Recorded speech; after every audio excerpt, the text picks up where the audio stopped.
Yeah.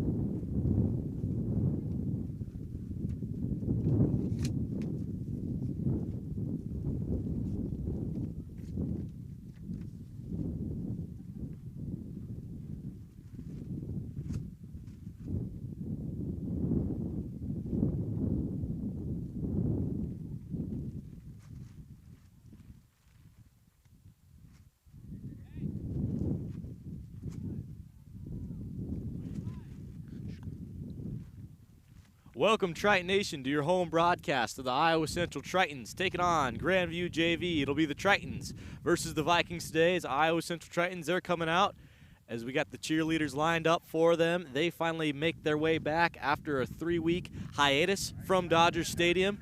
As you can hear, got Mr. Brownie up there, our PA man, getting the crowd juiced up, ready to go. As we're looking on, got a packed house here in Dodger Stadium. I'm ready to go. Finally got football back here in Fort Dodge, Iowa at the NJCAA level.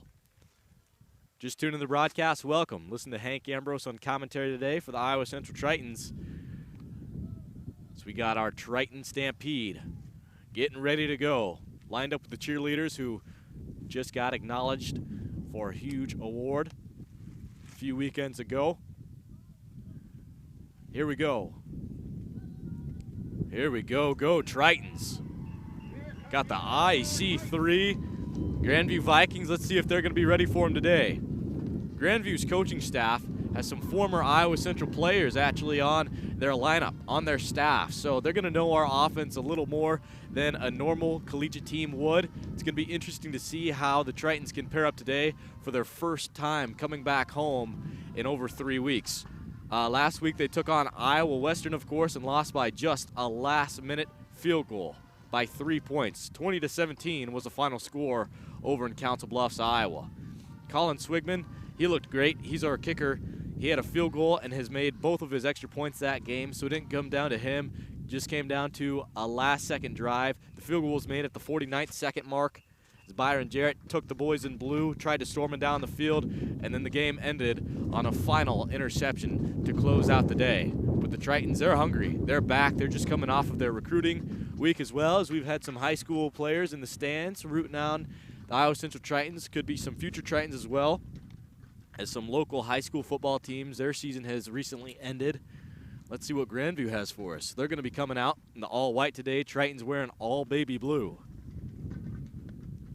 Look at some of the stats so far in the season. The Iowa Central Tritons, they're 6-2 overall, but 1-2 in the ICAC conference. You may say, geez, lost twice in the ICAC conference. Well, both of those losses have been to Iowa Western, who's currently ranked number 2 in all of the NJCAA Division II football program. Iowa Western, they're tough. That also improved their quarterback, Bent's record to 4-0 against us in his collegiate career over at Iowa Western.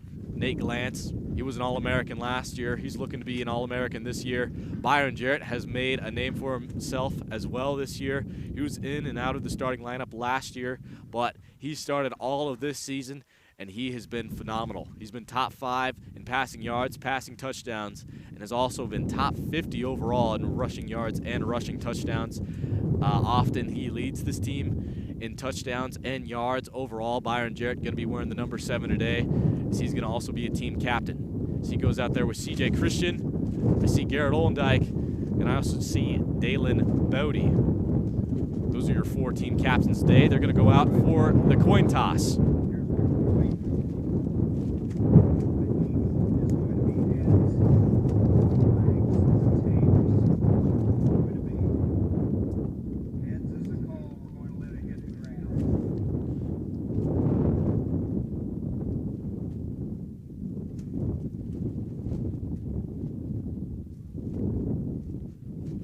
AJ Vasquez and Drake Miller are the team captains for the Vikings today.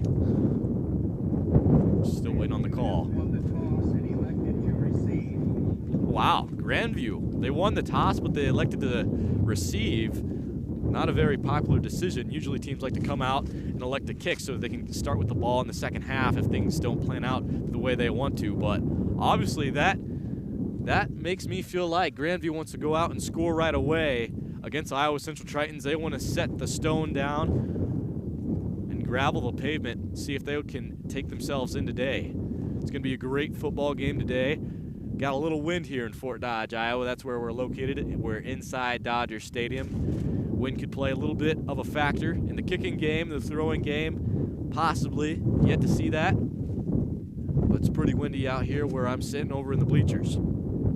Tell you what, folks, if you love football, love Triton sports in general, check out my show every single Monday night, 6 p.m. on KICB 88.1 The Point, Moments with Montalto. I sit down with all of the head coaches of the Iowa Central Athletics, and just this upcoming week, tomorrow, Monday night actually, we're going to be adding wrestling and basketball coaches to the mix.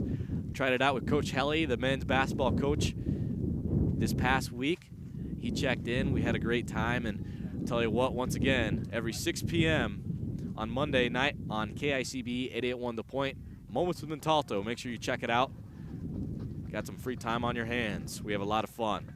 As well as men's basketball, I got to sit down with two-star basketball players, Kalen Stulo and Jackson Smith, for a halftime show appearance as we talk about their win last night against Rochester Tech and what to see from them the rest of the season, supporting them. They have 5 home games in a row after their contest from last night.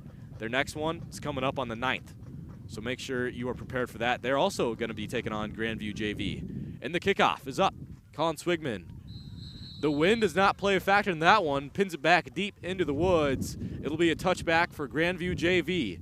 15 minutes are on the clock. 1st and 10. They will start on the 25. Let's see what the Vikings have for the Tritons today. Now, in recent memory, the Tritons have been able to handle the Grandview Vikings pretty well. The Tritons always come away with about a 1-possession win against them. That's looking like their average for the past 5 seasons. Grandview JV trying to extend the lead. Drake Miller, your starting quarterback today for the Vikings. Coming out in the shotgun formation. Doubles on each side. Heavy pass set. They're going to elect a run. Inside zone. Triton tackler going to get there early. It's Dakari Randall, the middle linebacker for the Iowa Central Tritons. He's going to strike first for the defensive unit. Going to be a loss of 3 yards. It'll be a 2nd and 13 with 14:45 on the first quarter clock.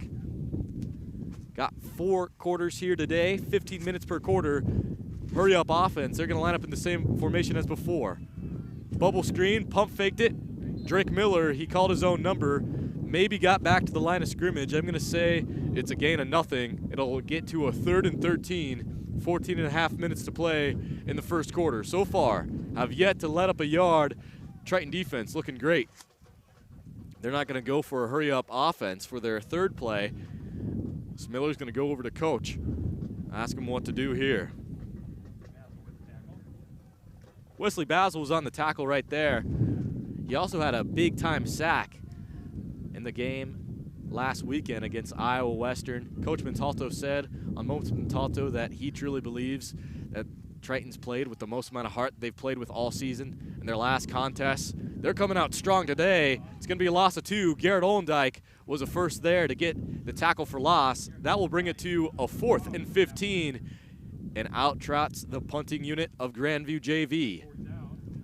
13 and a half minutes remain in the first quarter. Just doing the broadcast. Listen to Hank Ambrose on the call for the Iowa Central Tritons of Triton Nation.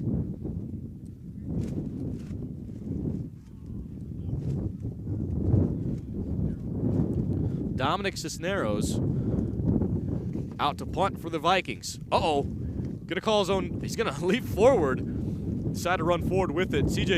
No, not CJ Christian. That's Jordan Cum back there to return. Fields it down. He's gonna trip over himself. Slipped on the field. He's gonna be brought down on the 37-yard line after a gain of maybe 3. It'll be a 1st and 10 for your Iowa Central Tritons with 13:02 on the first quarter clock. Tritons. Good field position. You know, last time they were home, they started inside their opponent's field position, 7 times out of 10, I believe, out of their 10 drives. See what the Tritons come out in. Byron Jarrett going to be back there with Bodie. I see doubles on the strong side, and I'm going to look at doubles on the weak side. They're running the Grandview offense that they just came out in. Send Bodie in motion, looking long. Byron Jarrett going to have to step up. Offensive line does a great job at blocking, holding their mind, firing long. They find a wide open target. Here he goes down the field. Byron Jarrett. That's going to be a gain of nearly 35 yards. Tritons going to set up in Grandview's red zone. Way to go, Tritons. That was Desno Washington on that last reception. He's been top 5 battling. He's actually been ranked number 2 in total receiving yards in the NJCAA. Had a grab 2 weeks ago. Almost got another one. First play for the Tritons, very successful. 2 backs in the set. Play action, looking over the middle.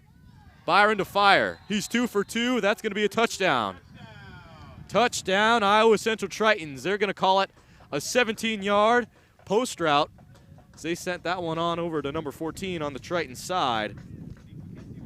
That was McKenzie that hauled in the catch. Anik McKenzie, he's a guy we usually see on the return side. He's more of like our 4th or 5th string wide receiver, but lined up in that slot position last play and waltzed his way into the end zone. Tritons go up 6-0, 12:25 left in the first quarter.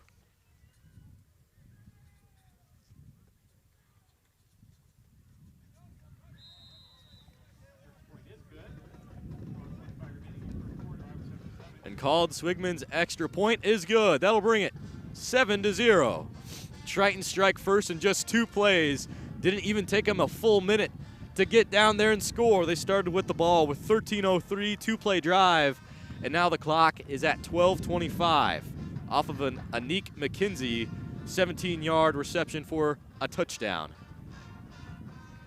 Big props to Desno Washington. You know, something so crucial about Desno Washington, he can just feel defenses out so well.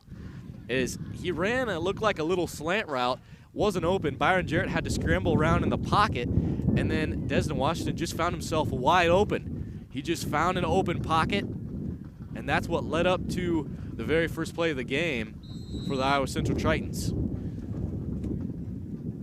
So far in recent memory, Grandview Vikings, 2 tackles for loss to go against them, a gain of nothing, and then the Tritons just needed 2 plays to punch it in for 6. Swigman's kick is up.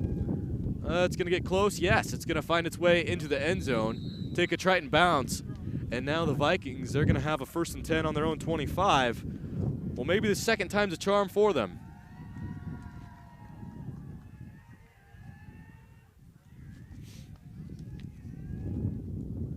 See what the Tritons can do on defense once more. They've been excellent so far. In the past 5 quarters they've played, they've allowed just 21 total points.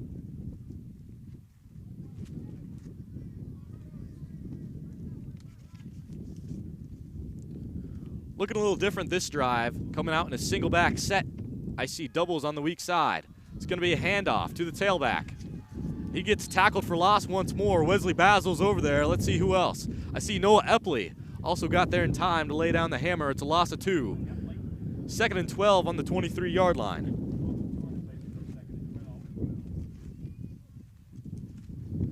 On the carry for the Vikings was number 22 in the white and red, Deshaun Daniels. Deshaun Daniels struggled a little bit this season. Due to that is probably at the inexperience at the offensive line unit. I'll tell you what, we're getting late into the season though, so you gotta improve from that standpoint. Here we go, the lefty, back to pass, interception, yes! What they call it dead? Interception, CJ Christian. That's his 3rd game in a row with an interception. He had a beautiful one-handed snag against the Iowa Western Reavers, as mentioned by Coach Montalto on Moments with Montalto, and now he lunges forward for a leap. The Tritons take over with 11:41 on the clock inside the 30-yard line. They're going to place the Tritons on the 27 officially. Wow. CJ Christian, this Triton defense is wonderful. They're going to come out in a pistol offset formation. I see trips out to the weak side. Here we go. Wiedemann ran a route. Bodie gets the carry. His first carry of the game. After he evades the first tackler, he's going to pick up an extra 6 to 7 yards. It'll be a 2nd and short. AJ Vasquez was actually there on the tackle for the Vikings.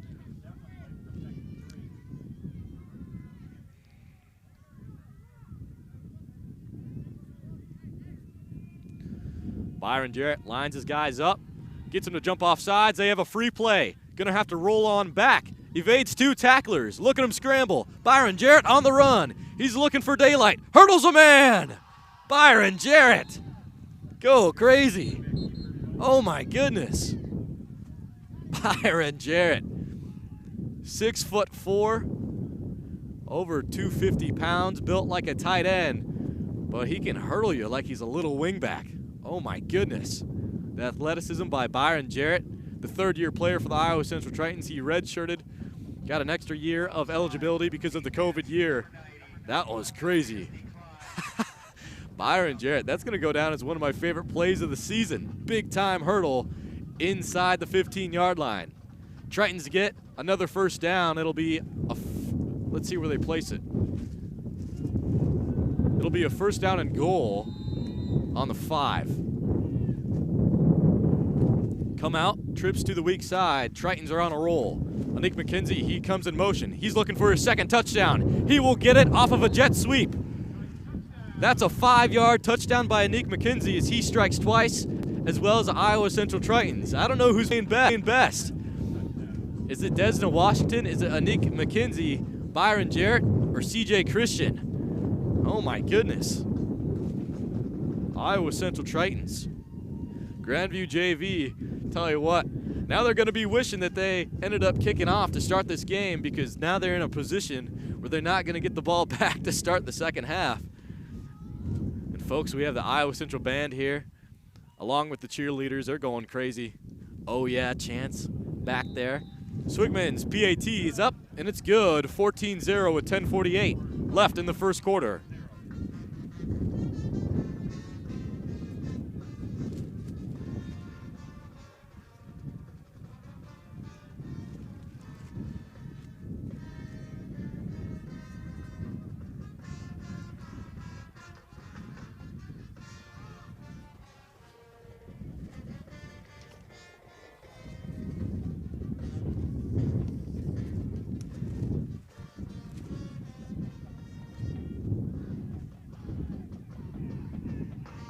Here we go as Iowa Central Tritons line up for the kickoff once more. So we're looking at the stats so far this season for individual players. Byron Jarrett has 1,967 yards. So that last drive put him over 2,000 on the season. He moves into the top 5 in the NJCAA. He also has 22 passing touchdowns on the season, along with rushing yards for Dalen Bodie. We have 475. Desna Washington leads away for the Tritons in receiving yards with 610. In touchdowns for the receiving side, Desna Washington has 9. Looking to make that to double digits, 10 today. He can do it. Noah Epley is the leading tackler for this Triton team. He has 1 tackle for loss today, had a loss of 2 yards. He has a total of 50 on the season with that last tackle to begin this 1st quarter. Major Williams also has 41. Tell you what, this defensive unit is huge for the Tritons. Not in the top 4, but they have an opportunity to sneak in after this week. So far, their play has been excellent. Colin Swigman's kick goes high and out, back deep in the woods. Grandview JV, for the 3rd time, going to start on their 25-yard line, but this time with 10:48 left in the 1st quarter. Tell you what, folks, just tuned in the broadcast. Listen to Hank Ambrose covering the Iowa Central Tritons today. So we got football on a Sunday. Usually it's the NFL that gets football on a Sunday. Today it's NJCAA football. Got some members of actually the NAIA as well. As Grandview, they're ranked in the top 5 for that. Outside handoff, they tried to be sneaky, run a jet sweep of their own. Didn't pair too successful, but it'll be a pick of 6 yards. The first time they gained yards this entire game. Sam Daniel was on the carry. 10.5 minutes to play. The clock is ticking down. Grandview JV has already changed the way that they've approached this game. First 2 drives, they came up with the no huddle, but now they're taking a little more time to snap the ball, get their guys set. It's going to be a handoff, inside zone. Going to miss one Triton tackler. Let's see who's there. I think Noah Epley got there first for the Iowa Central Tritons. Garrett Olendyke was to follow. Brownie says Olendyke got there first, so it'll be a gain of maybe 2. It's a 3rd down and 3 now. Very short. And for the first time, Grandview JV in a 3rd down and short situation where they could capitalize on a 1st down and 10. Big opportunity for them here. Ball placed at the 33 on the Viking side. 9.5 to play. Doubles on each side. Shotgun formation. Back to pass. Looking short. Noah Epley was there. His defensive presence was too much. And that's all about intimidation factor right there, folks. Is there a backup running back right there? Number 27 was there to get a little out route. Zeke Tulloch. But Noah Epley was right there. He was 5 feet away from him. He would have totally hit-sticked him. Tulloch recognized that and just let the ball go outside of him so he couldn't get brought down for a Noah Epley tackle. Here come the Vikings for their 2nd punt. Goes high up in the air. Jordan Cupp, he's going to field it down low to the 40. He'll return it past the 45. Got it close to the 50. Let's see where they marked him.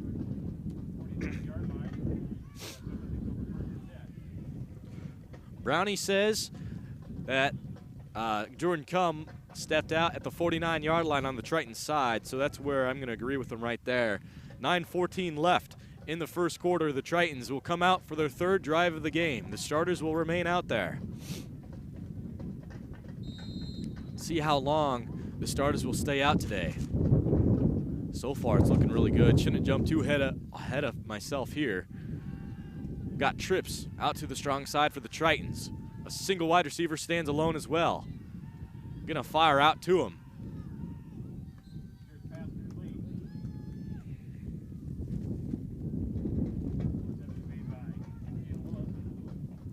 That was Jalen Lewis on the reception there. It's gonna be a gain of 7 on the intended screen pass to him. Little in screen. It'll be a 2nd and 3 as they pass the 50-yard line. Tritons rolling with the football. Handoff, Dalen Bodie. Ooh, got blasted near the line of scrimmage, but on 2nd effort, it looks like he had enough for a 1st down. Let's see where they mark him. And the line judge going to say he did make a Triton 1st down. You can hear Brownie over the mic. Yes, sir, that is another Iowa Central Triton 1st down. 8.5 minutes to go in the 1st quarter. Byron Jarrett and the boys in blue are marching for the 3rd time this game. Back to pass, gonna fire outside. Jalen Willis, 2 receptions in a row for the man. This time a pickup of just 3. Kale Aguiman was there on the tackle. Tritons need 7 more yards. I see some substitutions at the wide receiver position. Washington is out there. Willis is out there. Jalen Harris is out there as well. Not for sure who's on the strong side. Byron Jarrett stands alone. Empty backfield. Jarrett to fire outside to Dalen Bodie, who ran a route. Who's lined up at wide receiver? Look at him go, folks. He's shifty. It would have been a gain of 3 automatically, but because of his elusivity, gain another 20. Another Triton 1st down as they're going to be marked on the 15-yard line on the Vikings side.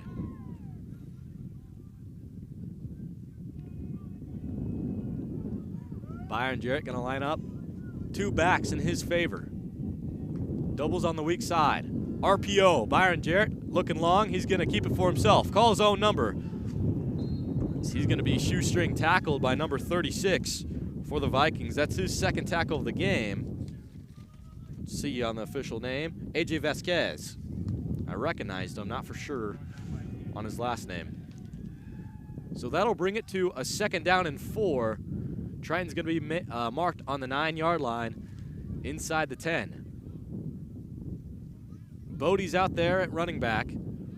As we've yet to see Levon Bellamy in this game, we want to get Bodie as many touches as possible before we have some subs. Little option.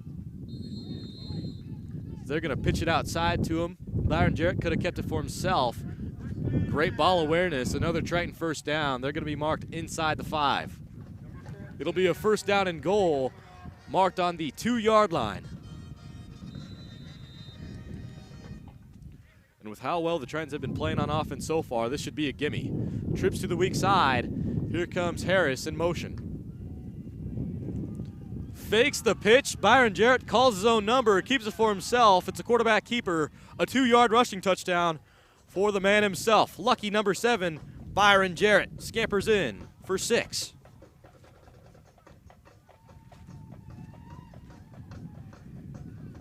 Complete dominance on the Iowa Central side. I don't know if Grandview JV was anticipating this early.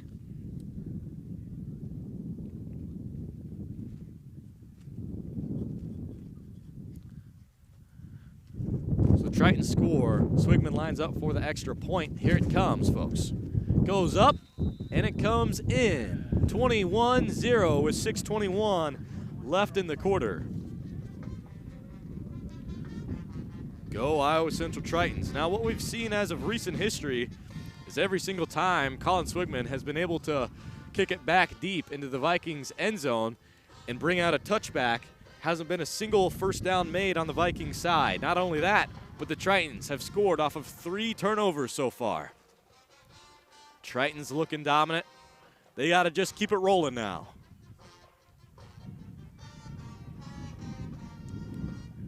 Here they come to line up for the kickoff. Tell you what, folks, once more, fan of winter sports, and you'd love to check out my show on KICB 881 The Point every single Monday night at 6 p.m. That's tomorrow night, folks.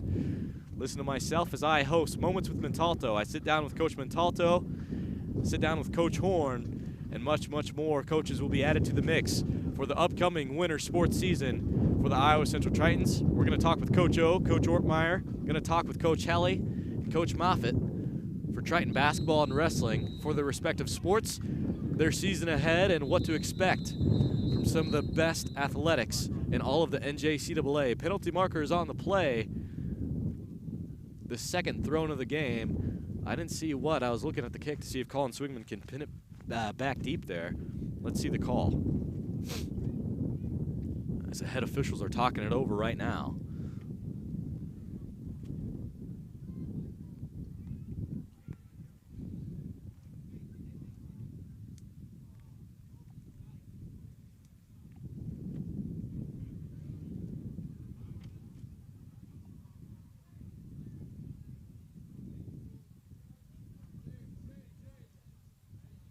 Still talking it over. They may pick the flag up. Usually if they talk this long.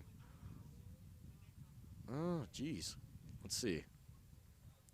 Personal foul, unnecessary roughness, number 25, kicking team. Gonna call a personal foul against. 15-yard penalty from the dead ball spot. First down, Grandview. Wow. So 2 personal fouls against the Iowa Central Tritons kicking. It was Dalen Bodie and number 20 as well for the Iowa Central Tritons. Listed as number 20 today is E.J. Perry.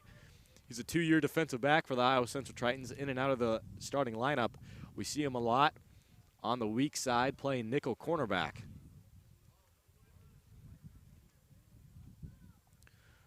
So that's going to leave the Vikings to set up on their own 40-yard line,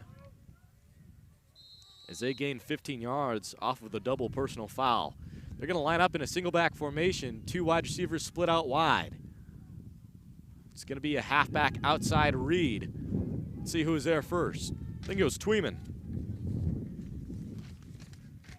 Defensive lineman for the Iowa Central Tritons. Wesley Basil there first. Pickup of 3 yards. It'll be a 2nd and 7. 2nd and 7 as they're approaching the 50-yard line. Let's see if the Tritons can hold them to be stopped before they can cross into Triton territory. They're going to line up in the same formation, but this time their tight end is split out on the weak side. 2 wide receivers split out wide and a single back in the formation. Going to be halfback outside handoff. This gets pummeled by 4 Tritons. Epley was there. I saw C.J. Christian was there. Let's see who else was there. They're going to say Major Williams also got there in time as well.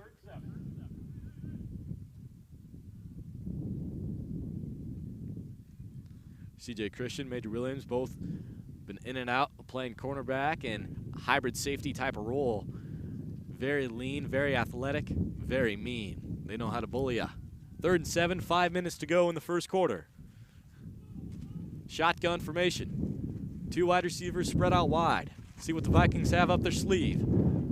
Drake is back to pass. It gets swatted up into the air. CJ Christian wanted to get the interception. It's going to go up in the air and come back down to the surface. It'll be a 4th and 7. Ball marked on the 48-yard line. So the Tritons hold them to crossing the 50-yard line once more. Here comes the guys in red and white to punt once more. Back to return for the Iowa Central Tritons, Jordan Cum. He looks like he may get his 4th return of the game.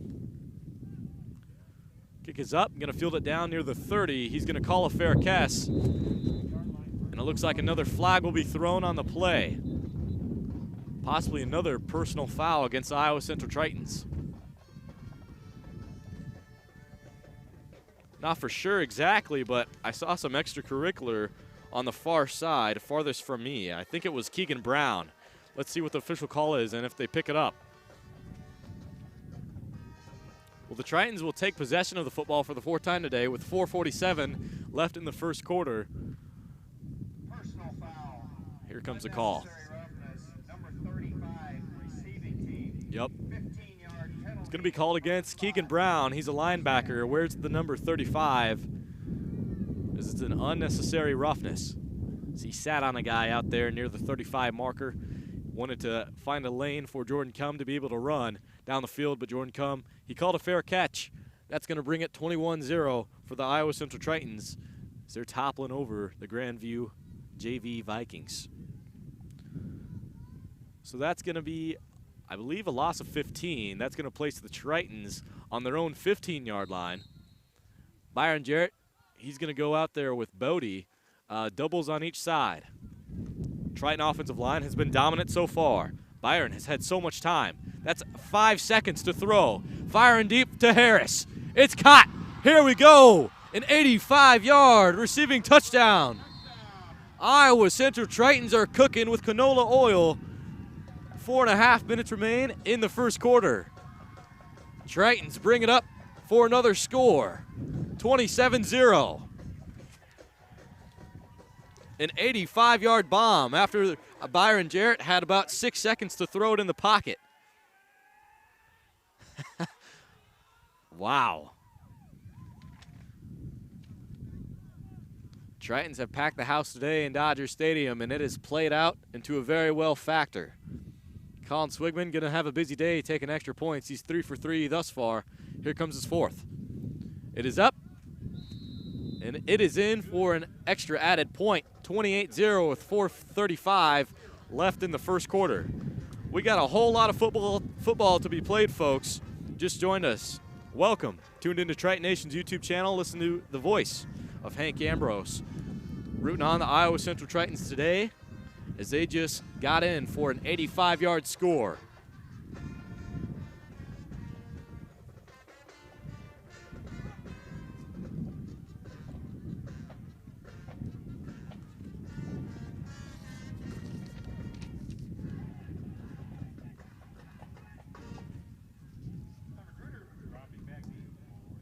And now called on Magruder.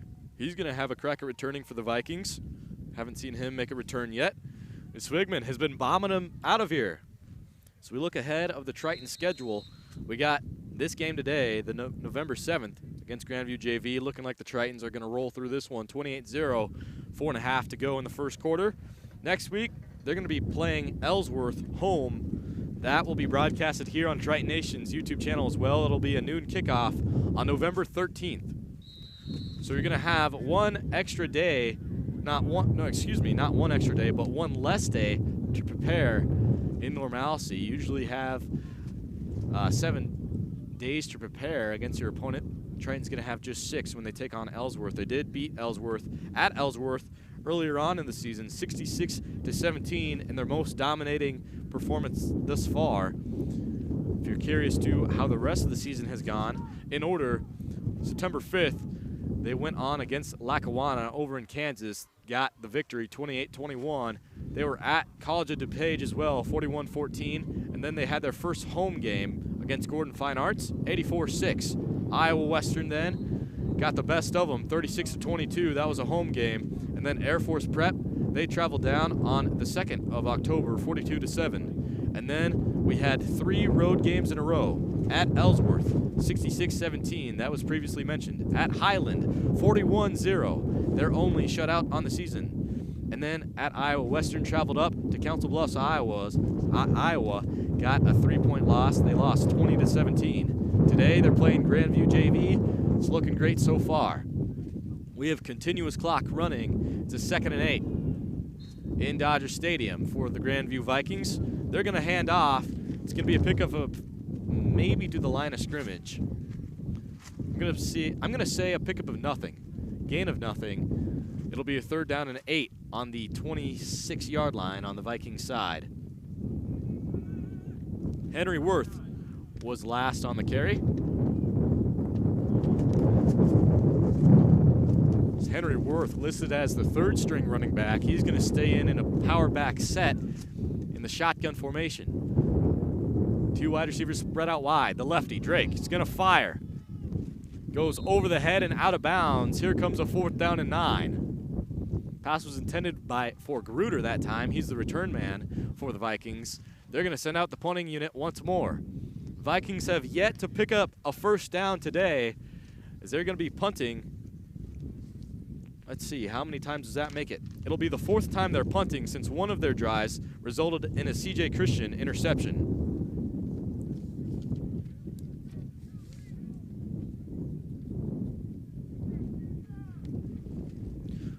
Folks, you're going to want to stick around for the halftime report as well, because I got to sit down with Jackson Smith and Kalen Stulo, 2-star basketball players for the Iowa Central Tritons. I spoke with them after their victory last night against Rochester Tech. We talk about their season moving forward and coming out and supporting the Iowa Central basketball team and some of their perspective in the last 3 games we've covered. Last 2 games for the men's team, but the last 3 for the women's team. 3 minutes, 8 seconds remaining in the first quarter. The Tritons going to keep their starters out on the field. They're going to take over on the 45-yard line on the Vikings side. Their 2nd best field position to date.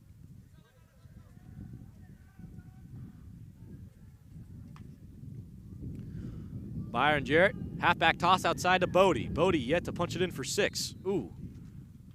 Landed on one of our offensive linemen. So that was an awkward brought down. He got tripped over an offensive lineman after the pickup of maybe 1 to 2 yards. It'll be a 2nd down and 8.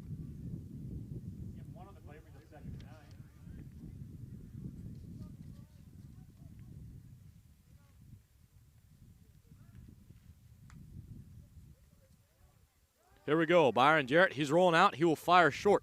Weideman picks it upfield.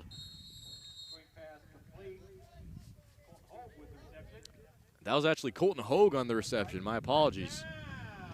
Colton Hogue and Cal Weideman, 2 very, very similar players, play the same position, kind of like a spread tight end type of role. Cal Weideman right now is lined up in the slot. He wears the number 84 after the Triton 1st down of 20 yards.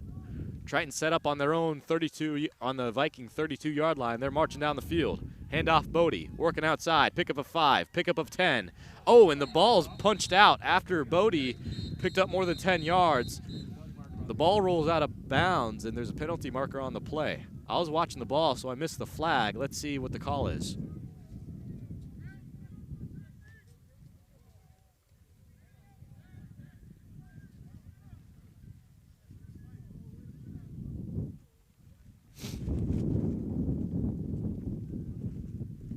Two minutes remaining in the first quarter. Still looking on for the call for the officials. Let's see what they got for us.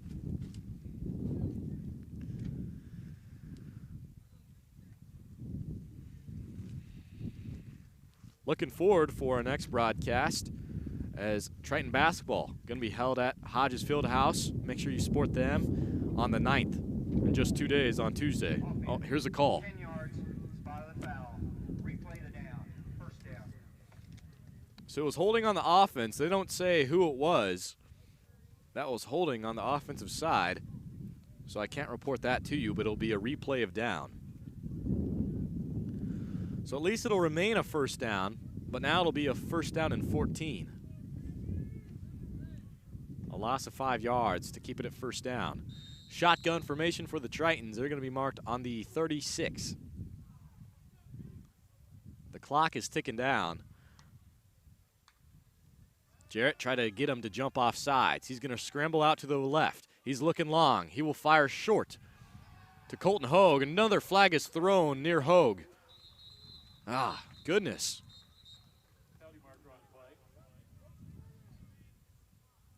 I see 2 penalty markers. Both are near the offensive line unit. The Tritons had a reaction. Must be another hold. Possible false start. Let's see. Ineligible receiver downfield. Number 71, offense. 5-yard penalty, previous spot, replay, first down. So they're going to call ineligible receiver down the field. Number 71, that's Maximus McCree. He's our leader at the offensive line unit. He was the only starter remaining to come back after we had a total of 4 step up to the Division I level. Byron Jarrett going to be back there. 2 backs. Double spread out to the weak side.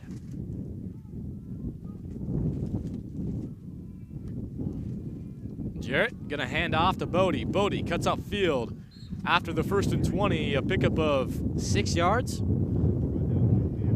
Close to 6 yards. It'll be a 2nd down and 14. Well, they're going to give him an extra yard. It'll be a 2nd down and 13, a pickup of 7. Tritons are marked down on the Viking 34-yard line, doing a good job with time management. Since they've touched the football, they have clicked 2 minutes in total off the clock. The clock is continuous after the Tritons have been up 28-0. Far outside to Jordan Cum. Look at the jumping ability. Levitated up there, floated in the air, brought the ball back down to the earth surface with them. It's going to be close to a first down. They're going to say he's short 3 yards, a pickup of 10 officially on the out route for Jordan Cum. It'll be a 3rd and 3. Ball marked on the 24-yard line on the Viking side. Interesting to see what the Tritons come out in. They can fire on all cylinders so far. Haven't seen a single formation hold them to 0 yards yet. Bodie gets it inside. Gonna be a spin move twice. Works up the middle of the field. It's another Triton first down. 15 seconds to play in the first quarter. The Tritons might play. Yeah, they're gonna try to call another play, it looks like, before the quarter ends. We got 2 Viking players subbing out. 7, 6, 5 seconds on the clock. Byron Jarrett gets a snap off. Looking to the end zone. Steps up.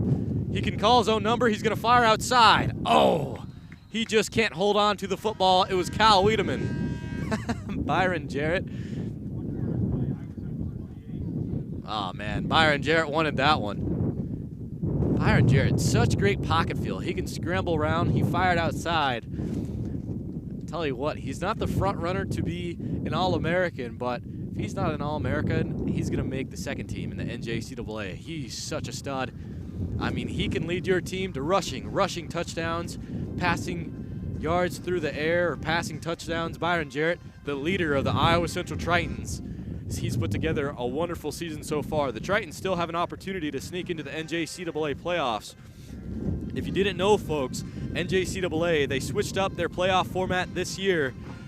In years past, it was an election system where they just had 2 top teams selected where they played in the finals over in Arkansas. But now, Iowa Central Tritons have an opportunity, as the new playoff system is just like the NCAA, where they have a committee to pull these rankings week by week, and the top 4 teams by the end of the regular season will move on to a 2-round playoff system. Currently, Tritons ranked top 10. They fall ranked number 11,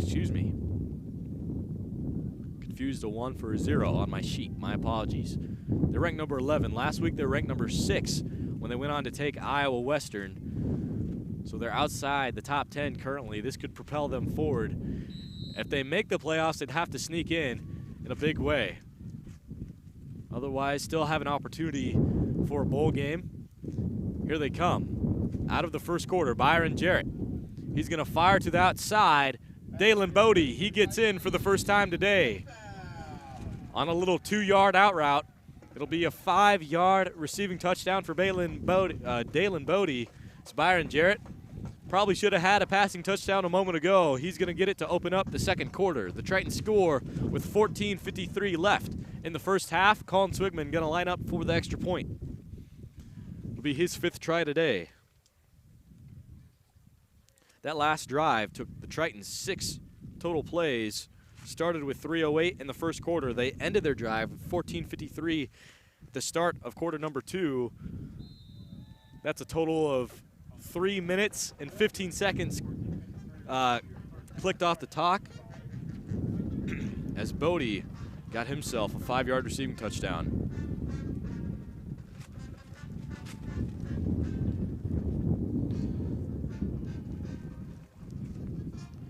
Sooner than later, going to be exciting to see. I assume some Triton sub players are going to be coming in. Zach Marker is a great quarterback for the Iowa Central Tritons. Him and Byron Jarrett, by the way, great communication. You know, we've seen Zach Marker get some garbage time, as you could say, in the second half when the Tritons have been up by a lot. Zach Marker is a great quarterback, and you'd think that there'd be some sort of disparity between the two. One wanting to be better, one wanting more minutes, one wanting to start over another. But as I've noticed in practice and just talking with them both at the same time, they got a love for each other. Zach Marker for the Iowa Central Tritons, he's going to come out sooner than later. But first, the Tritons going to have to come out on defense for the 6th time today. On defense, so far, they have forced 4 punts off of 4 4-and-outs. And then their second drive on defense, C.J. Christian had himself an interception on the 27-yard line on the Vikings side. Kick is up, going to be fielded near the 10. Here's the first return for the day. Working outside, going to be pushed out of bounds. Magruder was on the return. He's going to be pushed out near the 30-yard line.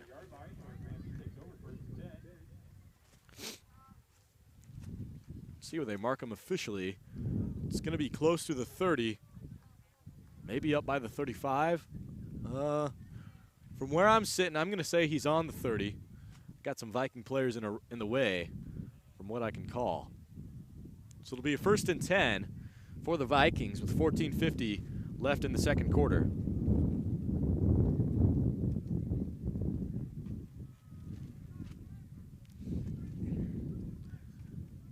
And the single back set, going to roll out to his weak side. He will fire outside to a wide receiver as the Viking pass is complete.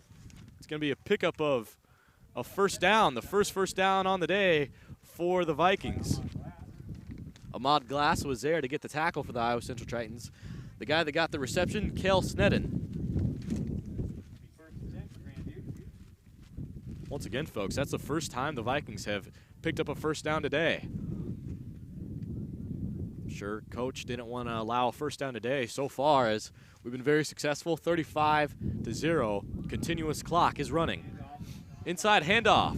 Deshaun Handel. He's going to run his way forward. Wow. He got his feet moving in a big way. It's going to be close to another first down. Let's see if they give it to him. Yes, sir. 2 first downs in a row for Grandview JV. They're yet to cross the 50-yard line. They're going to be set up on their own 47 with 14 minutes to go in the second quarter. So far, the best drive for the Grandview Vikings. We have some substitution players in on defense. It may have a little something to do with it. I know we've switched up our defensive back unit. Here we go. It's going to be a quarterback keeper running outside. Calling his own number is Drake. Bryant Berryworth's there. Got Sunshine with the flow, tracking a man down. Drake going to have a pickup of just 2 yards before he steps out of bounds. 2nd and 8 on the 49 on the Viking side.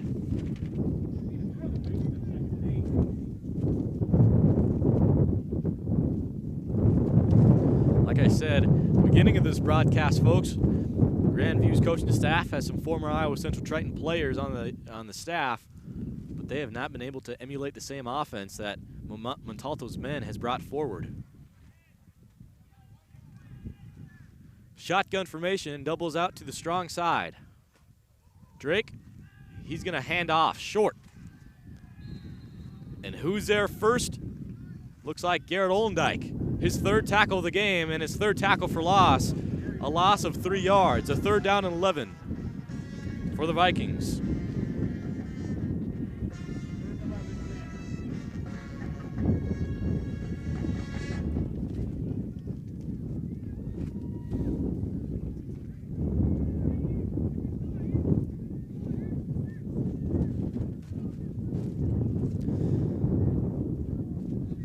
Twelve and a half minutes to play in the second quarter. Grandview need a big first down here. It's a 3rd down and 11. Doubles on each side. Shotgun formation. Drake back to pass. Looking long. Waugh has brought the pressure. Ball goes up. E.J. Perry comes down. Great defensive stand by the Iowa Central Tritons. Too much pressure. No connection on the pass. It'll bring up a 4th and 11. The Vikings yet to cross the 50-yard line and set up in Triton territory thus far. 12:16 exactly left in the second quarter. Tritons dominant at home as they're based in Fort Dodge, Iowa. Play over on inside Dodger Stadium. Bringing out the punting unit for the 6th time today. Vasquez to punt. Jordan Cum back to return. He's going to field it on the 20. He's going to have to run parallel to the outside line. 30, 40, gets to the 45, crosses the 50. Lot of dirty laundry out on the field. Penalty markers near back to where Jordan Cum returned it. Also have one marked about at the 40-yard marker. So that indicates possibly a blocking in the back near the 40-yard marker. I don't know what's going to happen near the 25, although.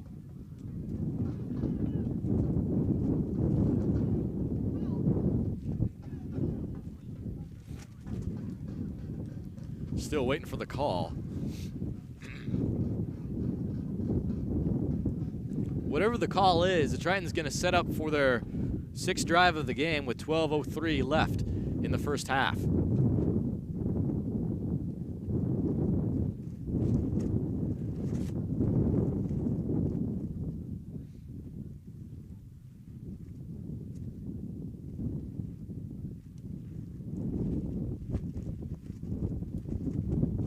As we wait for the call by the head officials, I gotta tell you folks, check out KICB 881 The Point. Love mornings every weekday morning with Hank and Link. We sit down, we talk, laugh through the funniest of segments, and play the best alternative music in the central Iowa area. We have a great time on 881 The Point every weekday morning at 6 a.m. Check out me and Link on the call before we head to our first 8 a.m. class.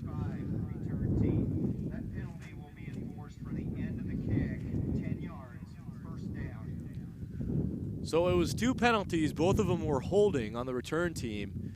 Number 35 was called.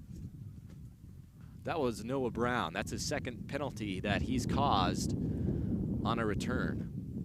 First one was unnecessary roughness. Now it's going to be a hold. So let's see where they mark the Tritons.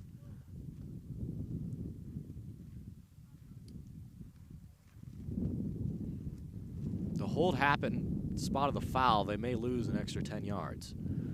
Still waiting on the call.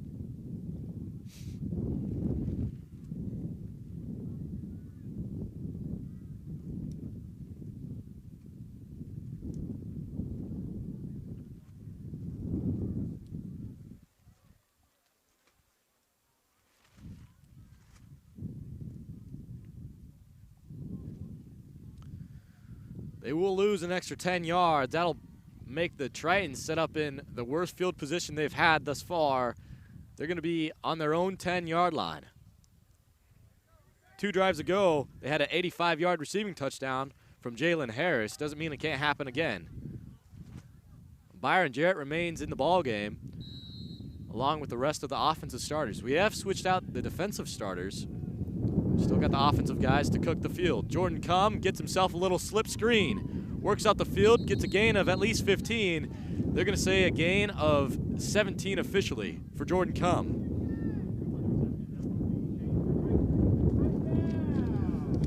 Another Triton first down.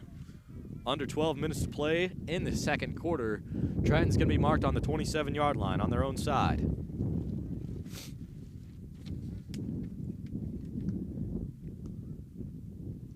Byron Jarrett back to pass. Uh-oh. He dumps it off somehow. Little shuffle pass. Bodie gets the reception. Byron Jarrett's okay. I thought he was about to get brought down for the first sack or tackle for loss on the day. Couldn't tell if it was a quarterback keeper or not. It looked like it was a designed quarterback keeper when the offensive line unit collapsed, but they just pressured Byron Jarrett. Grandview, they've been playing a lot better in the second quarter. I know we're only 5 minutes into it so far, but so far a lot more impressing than they were in quarter number one. Byron Jarrett stands alone in the backfield.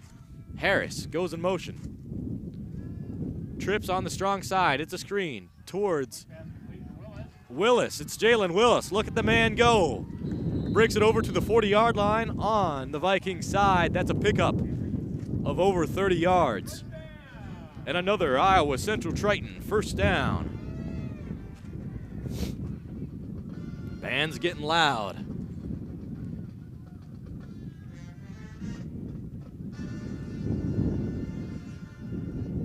As the wind obviously has not played as big as a factor in today's game as I thought it would, hasn't affected the pass whatsoever for Byron Jarrett. He has just one incompletion on the day as it was dropped wide open in the end zone. Trips out to the weak side, doubles on the strong. Another screen. Here we go for Madison Ridgeway. Looks like another Triton first down. Let's see what they call officially. He might have stepped out before the first down marker.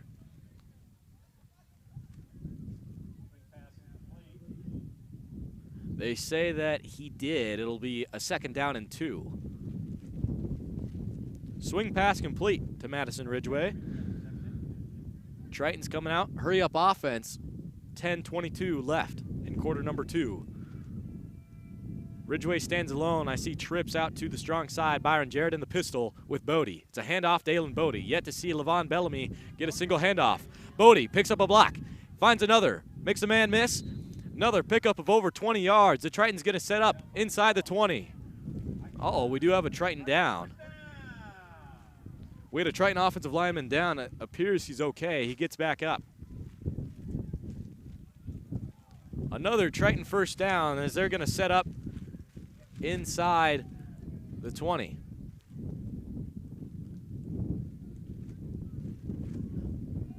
Doubles out to the weak side. Byron Jarrett in the shotgun. He'll hand off to Bodie. Bodie stopped at the line of scrimmage. The first time that the Tritons had a gain of nothing on a rushing attempt so far in this contest. Here comes play number 5 of the drive. Started with it with 12:03 in the second quarter. Tritons currently have the ball with 9.5 minutes to play in the first half. Byron Jarrett, fire outside. Here goes Wiedemann. Kyle Wiedemann makes a man miss. Almost gets brought down. Almost gets his way into the end zone, actually, before he's shoved out of bounds. Kyle Wiedemann will have the Tritons set up for first and goal.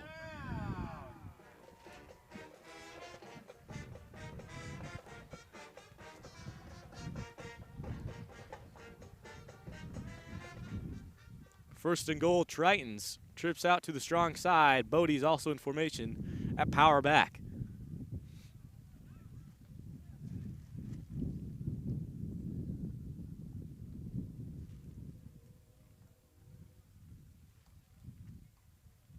Jarrett, ooh, muffed the snap, but kept it in his possession. He's going to flip it out. Is that Madison Ridgeway, number 8? Yes, it is. Had his number blinded by from where I'm sitting at first, but just a little flick pass over to him. He was wide open on a scat route. That's going to be just a 5-yard reception for Madison Ridgeway to get his first touchdown of the game. The score, that'll bring it to 41-0 before the PA try.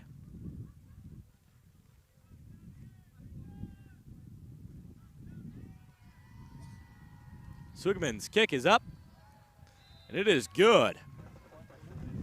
Right through the net, 42-0, 8:41 remaining in the first half. Tell you what, folks, I'm going to go back, recap what I got so far for the Iowa Central Tritons scoring drives. So far, a 17-yard reception from Anique McKenzie. He got it in for 6 to start off the day for the Iowa Central Tritons. And then right after that, the following drive, a 5-yard jet sweep to Anique McKenzie. 2 touchdowns in a row for the guy. Byron Jarrett, he brings it to 3 touchdowns in a row for himself. He gets a 2-yard rushing touchdown. He scrambled up the middle of the field. And then the Tritons were set up in a really bad situation. For the first time this game, I thought the Tritons could have been in a dangerous spot. They were on their own 15-yard line. In the opening play, it was an 85-yard bomb to Jalen Harris as he beat the last safety and was wide open walking into the end zone. Following that, Dalen Bodie had his first touchdown of the day. He's a starting running back for the Iowa Central Tritons, but he got a receiving touchdown today. It was a 5-yard receiving touchdown on a little out route to start the second quarter. It was the first play of quarter number 2. And then as of recent history, Madison Ridgeway with a 5-yard touchdown reception on a scat route. Byron Jarrett just had to flick it to him. Ball comes out. Fumble on the play. It looks like the Tritons are going to get it back, unless they call him down. I think it was Orion there to recover it.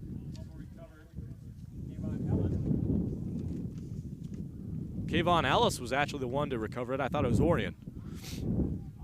Refs are talking it over to see if the return man was down. It's going to stay with the Vikings. 42-0, 8:36 left in the second quarter. Let's see if we got some substitutions on defense. They're going to say a winner was called down on the play. So I got Brownie to back me up there. Appreciate it, Brownie. Brownie's our PA man for all Triton home athletics. Ruling on the field is the runner was down by contact. First down, the spot of the play, 29. Okay, so Grandview takes over on their own 29-yard line. It's a first down and 10. Drake comes out in the shotgun formation.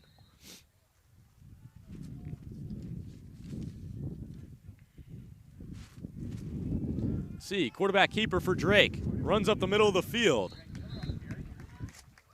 Drake Dillon on the carry has a pickup of close to 10 yards. Let's see if they give it to him. The line judge says a gain of 9 on the play. It'll be a second down and very short. All they have to do is leap over the line. They have 2 first downs only in this game so far. Looks like they could get their 3rd in this drive. 8 minutes to play here in the first half. The Tritons have been dominant. They've been trifling over the Grandview JV. Shotgun formation, inside zone. Daniels gets the handoff, gets the carry, breaks his way, and breaks the line of scrimmage for a Grandview JV Viking. First down.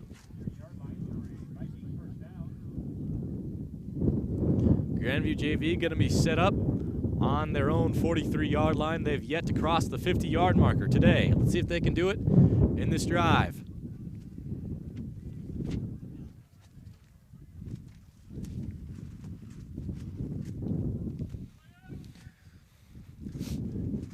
Here we go. It's going to be an outside handoff. Had to cut back up to the middle of the field on a halfback misdirection. They're going to say, oh, I thought E.J. Perry stripped him. E.J. Perry came away with the ball, but they called him down beforehand. He had it before he was brought down to the ground, but it was a gang tackle, so they stopped the play. E.J. Perry almost got a strip. Watch out for E.J. Perry, folks. Plays kind of like Major Williams and C.J. Christian, a hybrid safety linebacker type of role in this Triton defense, as they roll with 2 safeties in the backfield. Shotgun formation. Heavy set. They have a blocking back in formation. Don't see that often. They're going to run the football inside zone. E.J. Perry wanted that strip earlier. He's going to be involved in the gang tackle. The ball comes out for the second time. They'll call the play dead once more. E.J. Perry really wanting a fumble recovery. He about had 2 in a row.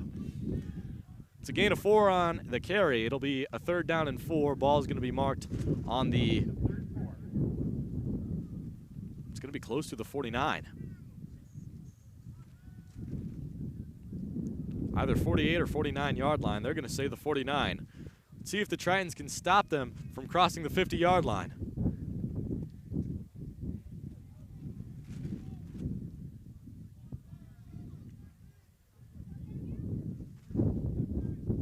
Here we go. Shotgun formation. 2 wide receivers spread out wide. Quarterback keeper. Got to pursue the man. Brought him down. Let's see who is there first for the Tritons.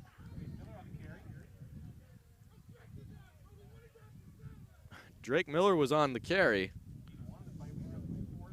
Looked like 52 for the Iowa Central Tritons was there on the tackle. Brought him down with authority. Tonio Harris. Got some guys hyped up on the defensive line. 43 getting excited. It's Kenny Givens, the big man up front, playing nose tackle in a 3 defensive line set right now for the Iowa Central Tritons. It's a 4th down and short. Ball on the 49-yard line on Grandview's side. They can hold him to the 50. Let's do it. Screen pass out to 3. Ooh, big hit. Hit stick for E.J. Perry. Like a freight train, sent him down hard. Not going to have enough for a first down, I don't believe. Oh, they do.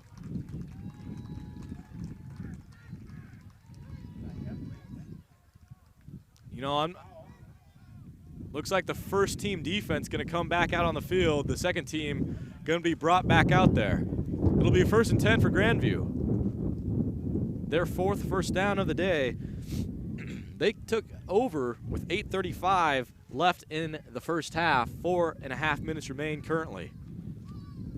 Miller, he's going to hand off. Big tackle by the defensive lineman. It's Tristan Waugh, wowing the crowd.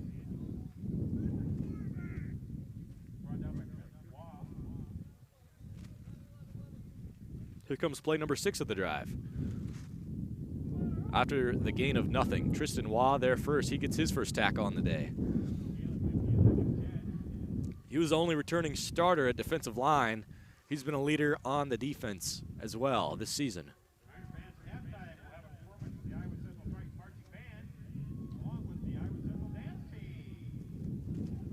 Hey folks, just a reminder, since we're 4 minutes away to halftime, make sure you guys go up and stay with the broadcast as I'm going to sit down with 2 star basketball players for the Tritons as another tackle for loss happens for the Iowa Central Tritons side. Not for sure who got there first. C.J. Christian was involved on the tackle. Tristan Waugh was also there. I guess they're going to award it to Wesley Basil. But as I was saying, make sure you stick around for the halftime report as we're going to cut to the halftime interview once halftime happens. So I got to sit down with Jackson Smith, Kalen Stulo as well, 2 star guards for the Iowa Central men's basketball team. Their season started last week. They're heading into week number 2. Their record so far in the season, 2-1. They're going to play Grandview JV's basketball team home in Hodges Fieldhouse on the 9th. That's this Tuesday, folks. Make sure you can be there for the 7 p.m. tip-off. If you can't make it in person, we're going to be streaming here on Triton Nation's YouTube channel. Penalty marker on the play. It's probably going to go against C.J. Christian. He played the ball. He even swatted it down on his club.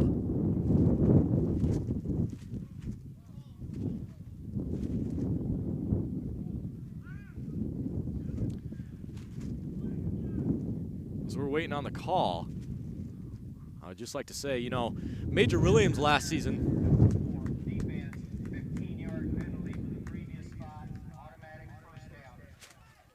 sorry about that. Head official called the play. It is a pass interference against C.J. Christian. What I was going to say about C.J. Christian, wow, he's been excellent this season. He had the interception earlier. That's 3 games in a row with an interception. Also, C.J. Christian playing with a club on his hands, so be able to get so many interceptions for this team, but playing with a club, basically playing with just one hand out there on the field is huge. We saw Major Williams do that last season. He had a pick 6 against Ellsworth. Oh! Big pass intended for the receiver, number 11 on the Vikings side. Let's see who it was. It was Ty McGruder.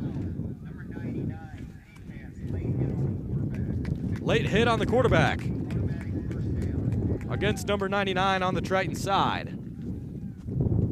It's going to remain a first down, a pickup of another 15 yards. So Grandview JV pick up back-to-back 15 yards on 2 boneheaded mistakes on the Triton side. They got to do better. This is the first team that just subbed back out there. They're trying to pick up the scraps that the second team defense was making. And now it looks like the Vikings going to be inside the Triton red zone for the first time today. This is the first drive they made it on the Triton side, actually, crossing the 50. Here comes play number 8 of the drive.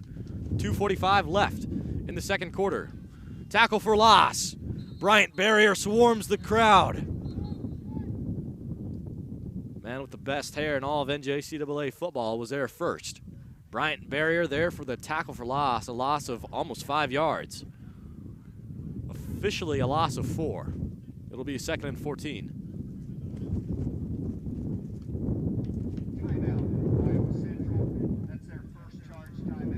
And timeout, Iowa Central. That's their first timeout on the day, the first timeout in all of today. The score is 42-0 with 2:40 left in the first half. They're going to talk it over, talk about how they're going to be able to stop Grandview JV before the first half closes. Folks, got to shout out my show.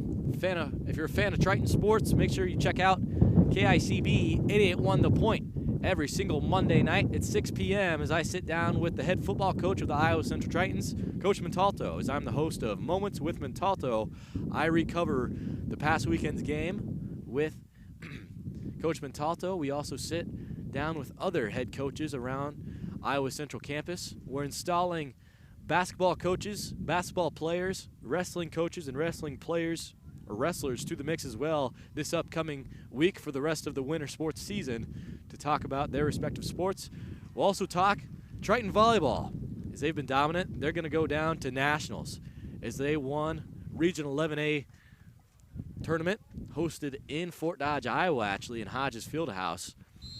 As the Triton ladies, they're 40-1 on the season, ranked number 2 in Division II women's volleyball. Their only loss was to number 1. They got swept to Cowley, who's undefeated. Shotgun formation, doubles on the strong side, firing outside. Ooh, gonna be called down as his knee swept the turf. Timeout. Iowa Central, that's their second charge timeout. Iowa Central gonna call another timeout. It'll be a 3rd down and 13. Ball's gonna be marked on the 22-yard line. The Tritons, I'm assuming they're gonna want to score once more once they get the ball back at the end of this first half. Tell you what, folks, if sports isn't your thing, you can still learn to love mornings. As we have the morning show, me and my best pal, Link Clay, sit down on KICB 88.1 The Point every single weekday morning from 6 to 8 a.m. as we play the best alternative hits and laugh through the funniest of segments. Once again, every weekday morning at 6 a.m. all the way until 8 a.m. That's when my first class starts, right at 8. So we have a great time out there. Me and Link have some fun segments, do some movie reads, some movie dialogue reads. We have a segment called Play Practice. Have a little segment where we talk sports, we talk music. We have a great time. Love mornings every weekday morning on 88.1 The Point. Shotgun formation. 3rd and 13. Drake has it. Miller to fire to the end zone. Interception. Iowa Central Tritons. Number 23 on the Triton side, going to bring it back to him. It's Ahmad Glass who got the interception.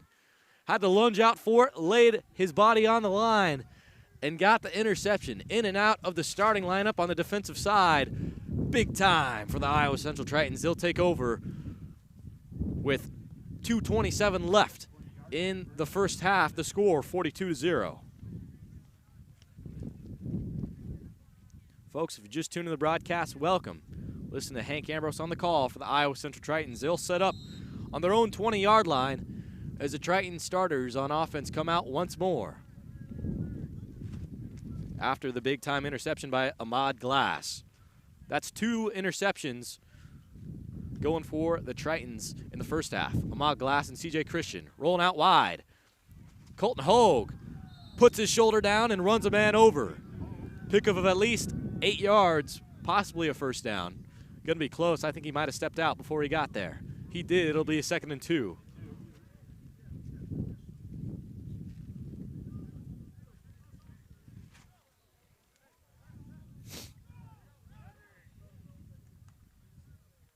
Second and 2, Byron Jarrett sends Bodie out wide. Still haven't seen Bellamy in this contest. Byron Jarrett going to call his own number. He was forced to, couldn't find an open receiver.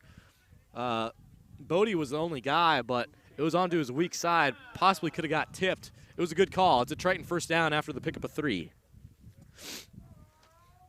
Under 2 minutes to play here in Dodger Stadium. The Byron Jarrett and the boys in blue trying to roll. Completion, kicks it out wide. A first down, Tritons. Is a receiver, he's going to make his way outside. Let's see who was completed to, unfamiliar number. I got Danny McDermott on my roster sheet. Brownie double downs and helps me out. It is Danny McDermott, his first reception of the game. A pickup of over 12 yards. Byron Jarrett going to set the guys up on the 50. Doubles outside. Here we go. Looking over towards the middle of the field. They'll find Jordan Cum on a post route. Jordan Cum, a pickup of 20 yards. That's going to set the Tritons up on the 30-yard line. Tritons cooking with canola. A minute and a half to play in the first half. The weather hasn't played a huge factor today. It's pretty chilly out. A lot of wind today. Got doubles on each side. Bodie goes out. Swing pass out to Bodie. He's going to work his way outside. It would be a pickup of a first down, but we have 2 flags on the field. I don't know the call. We'll have to sit down and wait for it from the head official.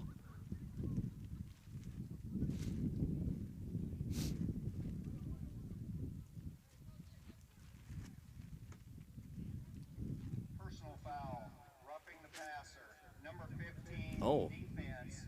That penalty will be added to the end of the run, half the distance to the goal, automatic first down. So it is a roughing a passer against the defense. That penalty going to be added to the end of the run. It's going to remain a Triton first down. Byron Jarrett, such a big-bodied guy. I didn't even notice he got roughing the passer to go for him because he got up. He sprung right up like it was nothing. Usually with roughing the passer, it's usually rough, quite literally. You know, usually see the quarter a little strung up. Might have to come out for a few plays, but Byron Jarrett is Triton tough. He's going to stay in for the Iowa Central Tritons. It's a 1st and 10 on the 12-yard line. Byron Jarrett and Bodie in the shotgun. Play action pass, looking over the middle of the field. Byron Jarrett rolling outside. He has pressure. He's going to have to throw it away. Incomplete pass. That'll bring on a 2nd and 10 inside the 15. Stopped at the minute and 22-second marker.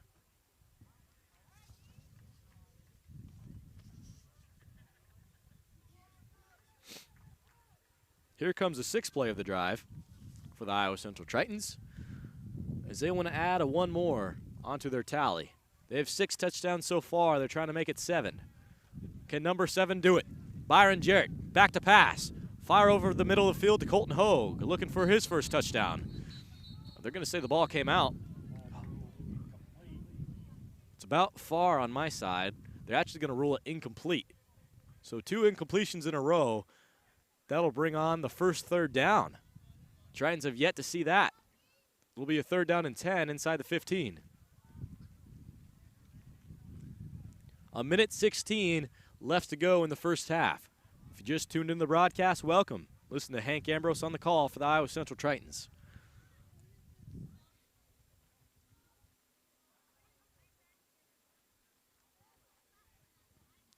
Byron Jarrett stands alone. Trips to the weak side. Bodie stands alone. Pass intended for Willis. He gets the touchdown for the Iowa Central Tritons. Jalen Wills, big-time touchdown. He stood into the back corner of the end zone. It was about a 20-yard curl route. That will be the 7th touchdown of the first half. Triton's going to come out and elect to go for the PAT. If they went for 2, they would make it. They could make it a 50-point game. 48-0 before PAT. That last drive accounted for 7 plays, ended on a 15-yard Jalen Willis receiving touchdown.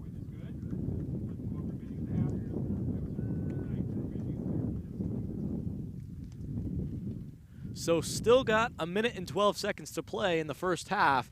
The score 49-0. And you may be wondering why the Tritons are running up the score a little bit. It's because they need to. If they want to sneak in the playoffs, they need all the points they need to prove to the election committee to make sure they're good enough to be a top 4 team. We only have this game and one more game in the regular season before we get into the NJCAA playoffs. So if they do make it in, they'd have to sneak in as the 4th seed. We're going to have some teams needed to lose. So a chance of miracle. It's going to be tough to see, but there's still a chance. Jarrett's going to come off to kick off.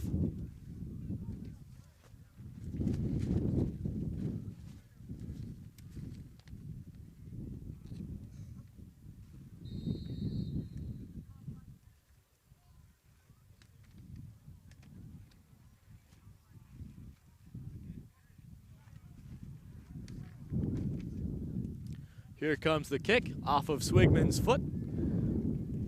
Booming up in the air. Each of his kicks have been sky high. Gonna get it down to McDaniel. McGruder takes it from the 15, works his way forward another 10 yards. He'll be brought down near the 30. With 1:08 left on the clock for the Vikings, they're still trying to string together a last-minute drive to end the first half.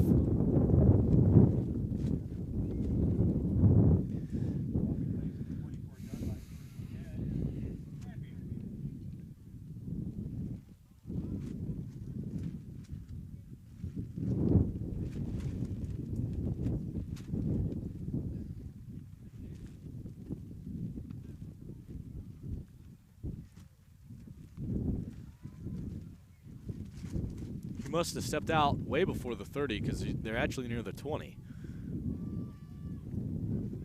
Drake, oh, miscommunication. McGruder is going to take the handoff away from the tailback. Who was there on the tackle? It was Noah Epley. Leads the team in tackles. That's going to make it 55 on the season. 50 seconds to play in the first half. Clock is ticking. It's winding down. Grandview JV taking their time to snap it. It's a 2nd and 17.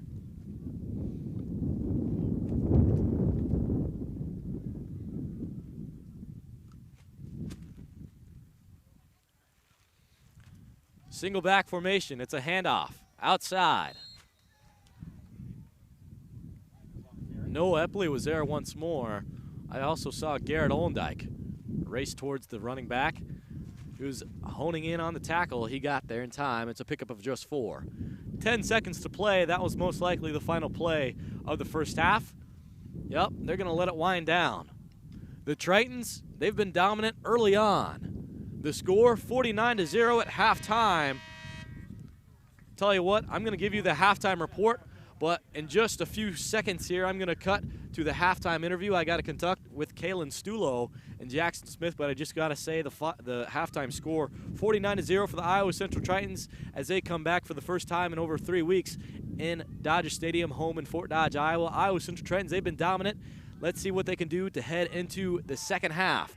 You're listening to Hank Ambrose on the call from Triton Nation. I'll be right back after the quick halftime interview.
Welcome to the Halftime Report with Hank Ambrose, as I'm sitting alongside two stars of the Iowa Central men's basketball team. They just got their second victory of the season tonight. That improves them to 2-1 on the season. I'm sitting alongside Stulo and Jackson Smith. How you guys doing tonight? Good. How about you? You guys just got a huge win against a pretty good Rochester team. They just had their first game of the season. How do you guys think you paired well against them tonight? I think we came out pretty slow, played kind of down towards their competition, but once we started getting into it, coach got on us, kind of picking the players up, we started getting into it more. For sure.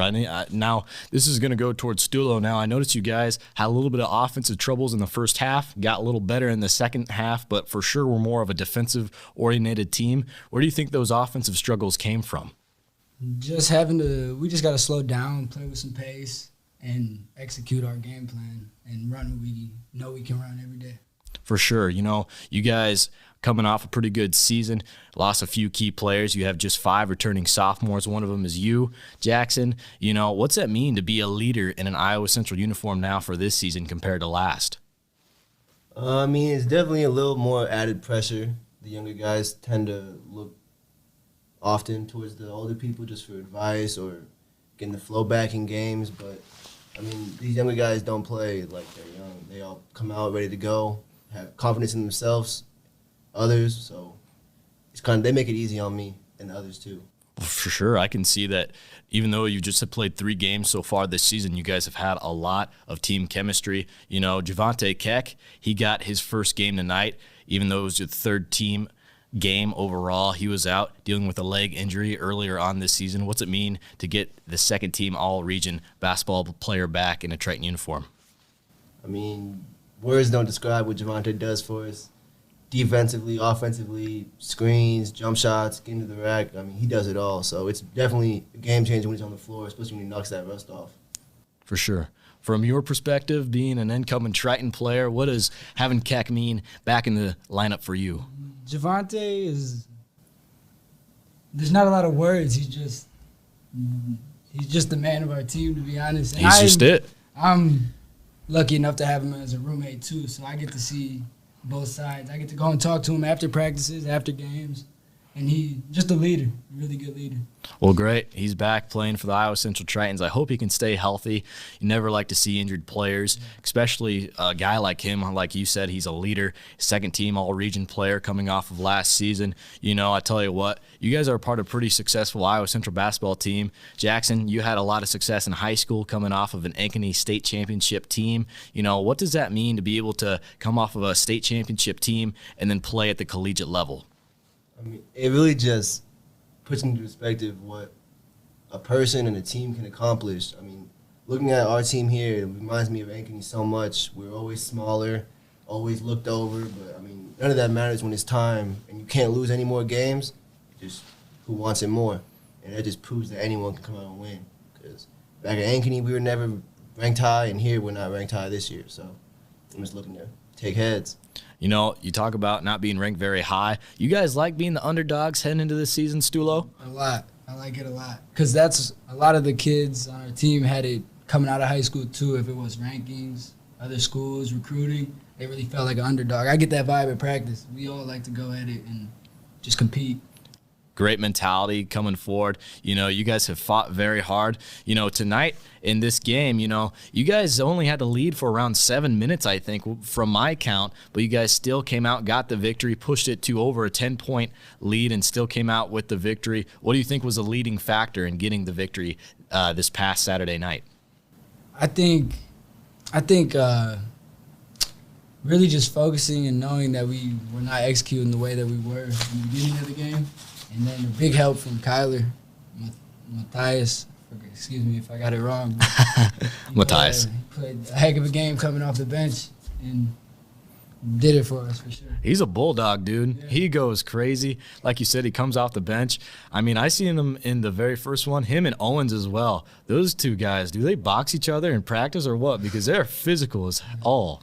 There's a lot of people on the ground at practice. We'll just say that. A lot of people diving on the ground and stuff at practice. For sure. Well, I'll tell you what, you guys have been so successful thus far for the Iowa Central Tritons. You know, something else I'd like to point out that I've loved to see this season, we saw Kev, the alley-oop dunk. Now, I've been a broadcaster for the Tritons this is my second season, and I think that was the first time I seen an alley-oop dunk, and it was the home opener even. So to see that from a first-time player for the first time I got to broadcast him, you know, from a broadcaster perspective, I was going crazy in the crow's nest. What were you guys like on the court and on the sidelines?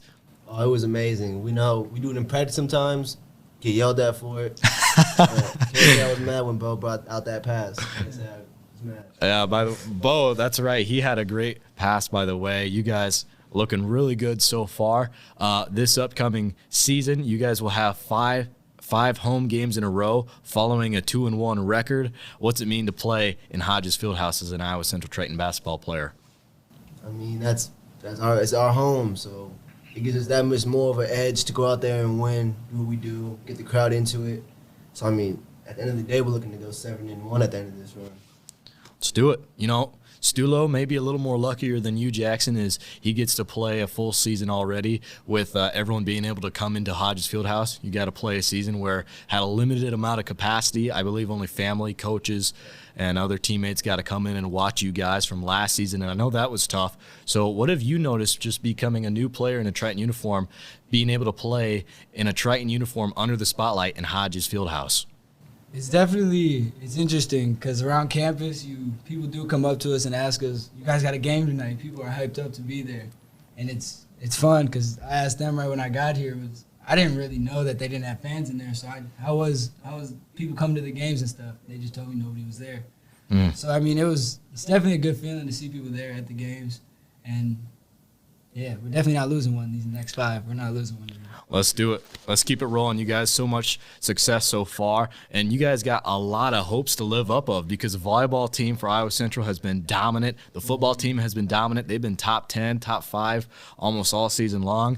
Right now, they're playing Grandview JV in the middle of this halftime report. We're about to get back to the game in just a second here, but I tell you what, do you like having to be able to set the bar even higher despite, you know, the volleyball team and the football team having so much success early on? Or what does it mean to kind of be in that community of so much success for you basketball players?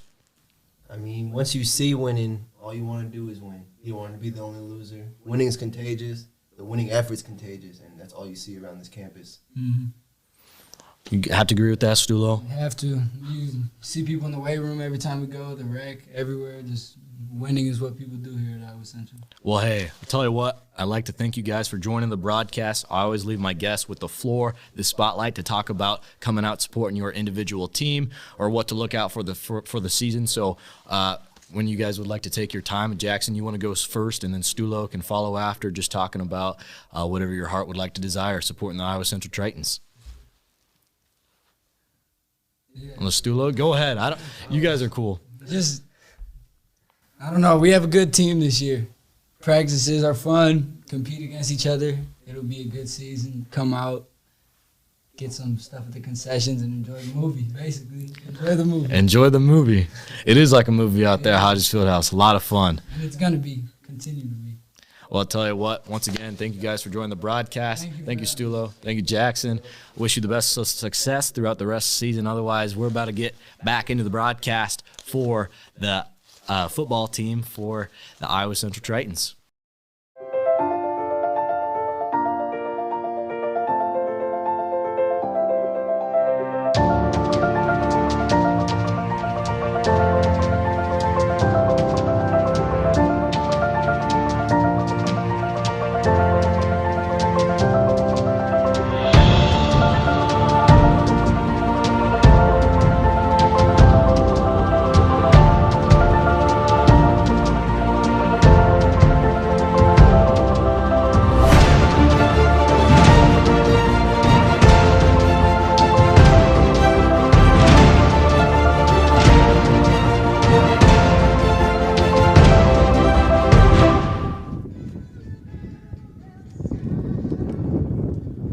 Welcome back, Triton Nation, to your home broadcast of the Iowa Central Tritons taking on Grandview JV Vikings. We got a beautiful place set up here in Fort Dodge, Iowa. We are located in Dodger Stadium. If you just joined the broadcast, welcome. Listen to Hank Ambrose, so I'm the voice of the Tritons today as we're broadcasting the Iowa Central Tritons coming back home for the first time in over 3 weeks, taking on the Grandview Vikings. 2.5 minutes remaining on the halftime clock. Tell you what, folks, if you just joined back with us and missed any of the stream, don't fear. I got the halftime recap coming for you. So we saw a total of 0 points on the board for Grandview JV, so I'm not going to cover any of their drives because they've all have been punts, but 2 of them resulted in interceptions. One made by CJ Christian, the other one was made by Ahmad Glass. One of them was actually in the end zone, the best drive by the Grandview Vikings, their second to last drive at the end of the first half, along with the other one made by CJ Christian was made at the 27-yard line on Grandview JV's side. So we're looking on, 49-0 is your score. Let's talk about how the Tritons scored those 49. First touchdown was a 17-yard catch by Nick McKenzie. And then right away, he went for 2. Nick McKenzie had a second touchdown as well, a 5-yard jet sweep for him, and then a 2-yard rushing touchdown for Byron Jarrett. That was his 3rd touchdown in a row to start the day. And then right when I thought the Iowa Central Tritons were in a really bad situation, Byron Jarrett hit Jalen Harris for an 85-yard bomb to send it to 28 points. Following that, the next drive, Dalen Bodie, the starting running back, finally got his first touchdown of the day. Bodie had a 5-yard receiving touchdown in the backfield on a short little out route. Following that, Madison Ridgway scampered himself way in for 5 as well on a short 5-yard out route to begin the second quarter. Only 2 touchdowns were scored in the second quarter. That was the first one. The second one was a 15-yard reception in the back deep corner of the end zone by Jalen Wills. That's what made the score 49-0. The Tritons scored within the last minute 30 seconds to end the first half. We've seen some sub players in on defense. Haven't seen any substitution players yet on offense. I've yet to even see Levon Bellamy, who's a halfback in his role. We see a lot of him this season, but tell you what, I don't know if he was injured or wasn't ready to go for today's game. I had him down as good to go in my practice report, but regardless, 10 seconds to go till opening kickoff. The Iowa Central Tritons will be receiving the second half kick. So I'll tell you what, if you're a Grandview JV fan today, may not be your day, but still like to thank you for tuning in to the broadcast here on Triton Nation's YouTube channel.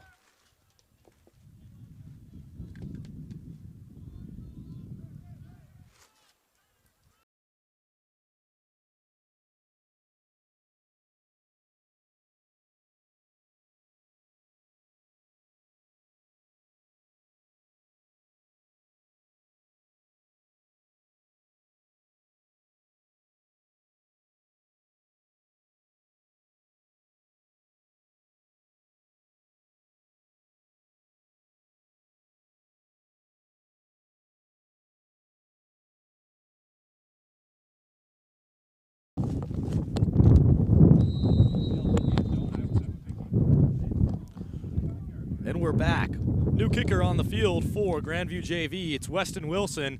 Had a kick, went close to being out of bounds. The Tritons are going to take over near their own 25-yard line. Let's see if they come out with any of the substitution players that I've been talking about earlier. Right now I see Dalen Bodie. It looks like he'll be coming out.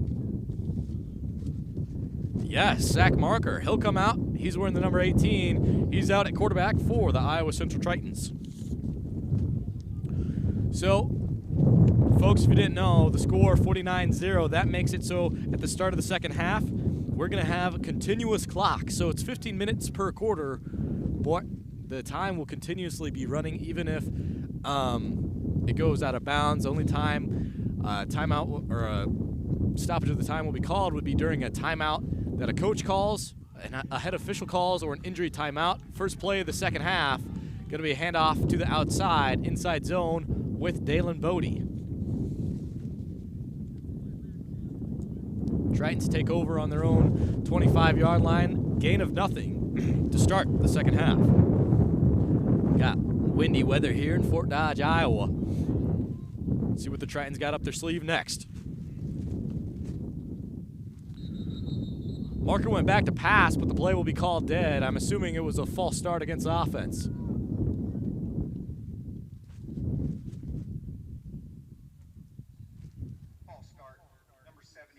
offense, 5-yard penalty, remains second. That is a false start against the offensive line, against an offensive guard on the left side. It'll be a 2nd down and 15. Zach Marker and the guys lining up in a shotgun formation. I see a heavy set to the strong side. 2 wide receivers are out wide, and a tight end is in formation.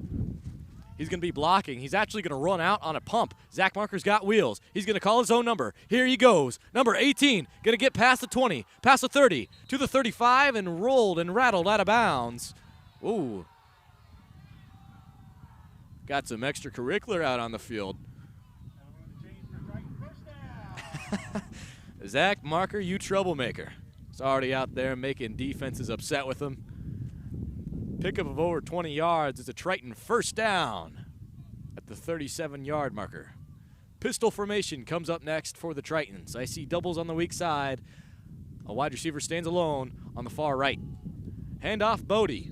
Gets another handoff. The workhorse back. Going to have a pickup of 2. It'll be a 2nd down and 8. Ball marked down on the 39-yard line on the Iowa Central side. Under a minute and a half into this one. 13 and a half minutes remaining in the 3rd quarter. Sending it outside, Anik McKenzie. He's got 2 touchdowns on the day. He breaks away outside, up and out. It's going to be a pickup of over 15. He's going to be brought down on the 49-yard line. Thank you, Brownie. It'll be brought down on the 49-yard line on Grandview side. 1st and 10, Iowa Central Tritons. Striking once more. Here comes the 5th play of the drive. Pistol formation for Zach Marker and the boys in blue. Hand off, up the gut to Bodie. His 3rd carry this half. Pickup of 3, maybe 4. It'll be a 2nd down and 6 officially. We got a defensive player's helmet came off. Helmet off, number 45 down for 1 play. Play clock at 40. They're going to have to substitute him out, as any player that has his helmet popped off have to sit out a play as you get your helmet checked back on for safety precautions. Okay, checking back into the next one. It's 2nd and 6. Doubles on each side. Marker, whoa! Was that picked? Oh my goodness. Almost picked off by number 15. Just couldn't grasp it and hold on to it. Oh my goodness. The middle linebacker, number 15, Trayshawn Willis, almost had his own version of the Odell Beckham Jr. catch. 12:45 left in the 3rd quarter. Got a try back set. Dalen Body, he's going to get the handoff. He's looking to body someone. Trucks a man down and makes his way outside. Like a horse in open pasture, he breaks free. 1st down, Iowa Central Tritons.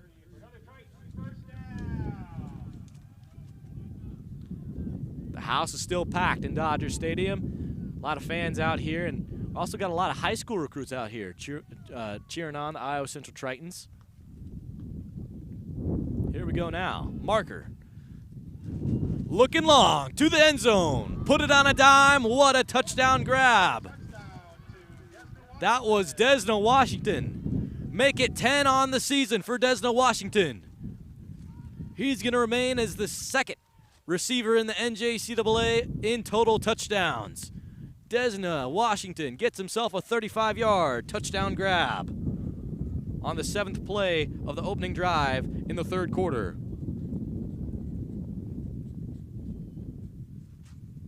We were waiting for it. Desna Washington, he's the wide receiver 1 of this team. He was due. I can't believe so many wide receivers and running backs had gotten a touchdown catch before he did today. That makes himself the 6th player to score for the Iowa Central Tritons today. And the extra point is good, 56-0, 12 and a half minutes remaining in the 3rd quarter. Tritons mean all business today. They were upset after the loss last week against Iowa Western. They want to move up in the rankings. They want to sneak into the playoffs. Anything's possible. Let's do it. Tritons going to kick off for the 9th time today.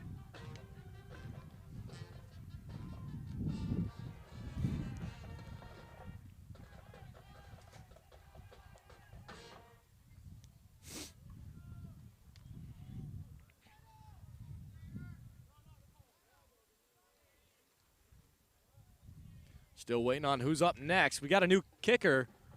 Going to be Tokheim in for the Iowa Central Tritons, I believe. Or maybe I'm wrong here. Let me check. It's Liam Y, actually. Y kicking off for the Iowa Central Tritons. Here he comes. Rolling the crowd, getting them loose. Up, up, up in the air, going back to McGrimus.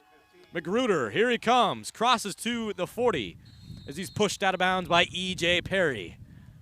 Defensive back for the Iowa Central Tritons. Wears number 20 today.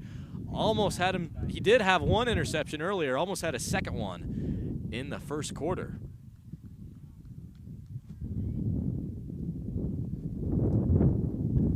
(56-0), 12:20 left in the third quarter.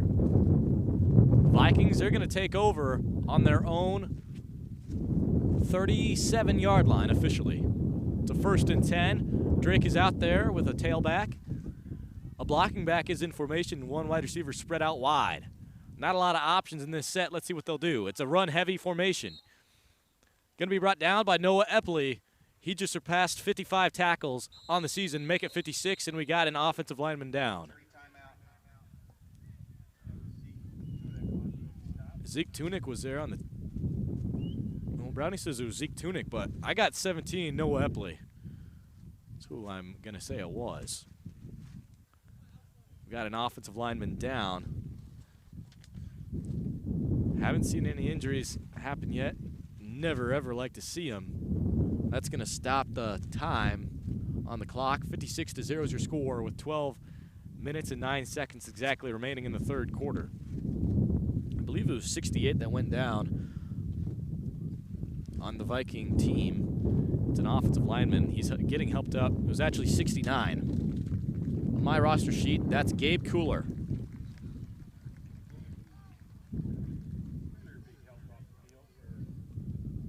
Looks like he's okay as he's walking on his own power. Possible cramp situation, which, you know, when you go down grabbing your leg, that's usually the better of what could happen.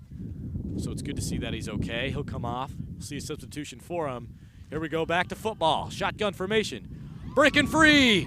Going in. He's looking wide ahead. Going into the end zone. Here it comes. Breaking free after the injury timeout was number 27. Zeke Tulloch. 2 rushing attempts this drive. The second one is his lucky charm. That's a 60-yard rushing touchdown coming off of Zeke Tulloch's rush.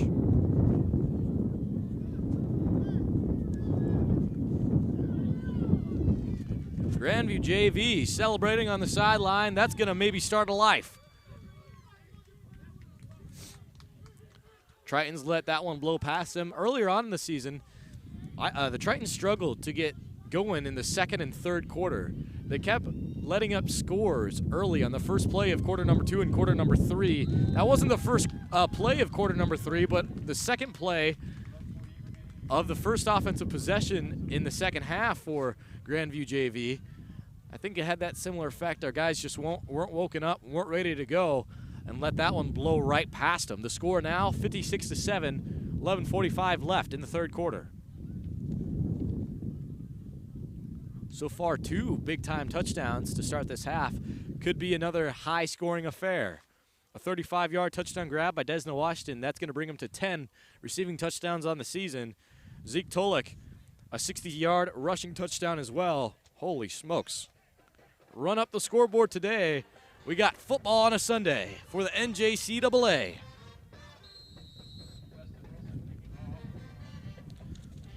Folks, Byron Jarrett also has a total of 25, 26, 27, 28, 29 throwing touchdowns on the season. Byron Jarrett has been subbed out.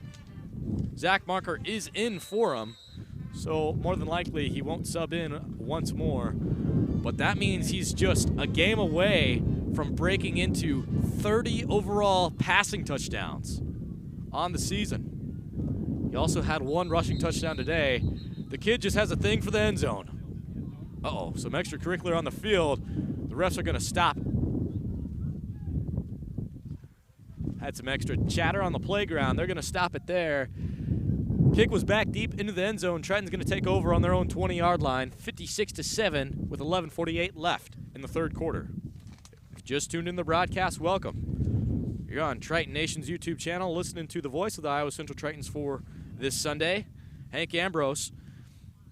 So I'm covering all of the Triton game today, and I'll be bringing you the Triton action this week. What to look ahead for is on the 9th, the men's basketball team for the Tritons actually going to stay in town, stay in Hodges Fieldhouse, and they're going to take on Grandview JV as well, their basketball team. They're 2-1 on the season. I got to sit with Stu Lowe and Jackson Smith for the halftime show. Two big-time leaders. Jackson Smith was a part of the Ankeny High School championship team back in 2019. Came here as an Iowa Central Triton. Was 3rd overall in points per game for the Tritons last season. Really picked it up for the last half of the season. Was a leader. Was a 6th man for the Tritons. He started a few games as well. He's starting this season at a small guard position. Kind of a mix between shooting guard and a small forward. I'd call it a small forward, but truthfully, he's not really built like one. About 6'1 or 6'2. He's great. Jackson Smith, a great player for the Iowa Central Tritons. Javante Keck also came back, the starting lineup. Let's tune back into the football. Here we go. Tritons pushing forward. That'll bring it to a 3rd and 5. Tritons get to the 30-yard line.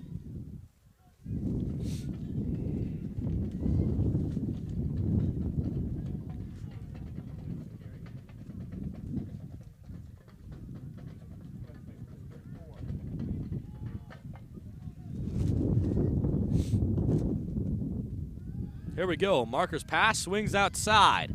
Stutter step, make 2 men miss. Ooh, gets hit in the head. That could have been close to an intentional hit. Targeting not called. He lowered his head. He is okay. You don't like to see those hard hits to the head. Looks like the Tritons may be coming on with their punting unit. They will. Wahe will come out to punt for the Iowa Central Tritons. He's the backup punter and kicker in blue.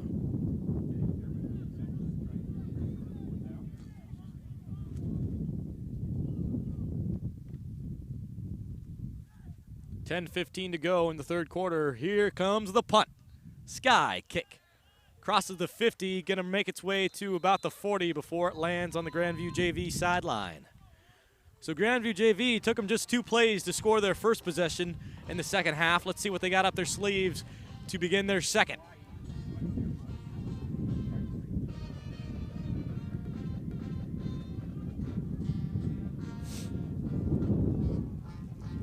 Still waiting on the official field to see where they got them at. Brownie helped me out. He says ball is going to be marked on the 47-yard line on the Vikings side.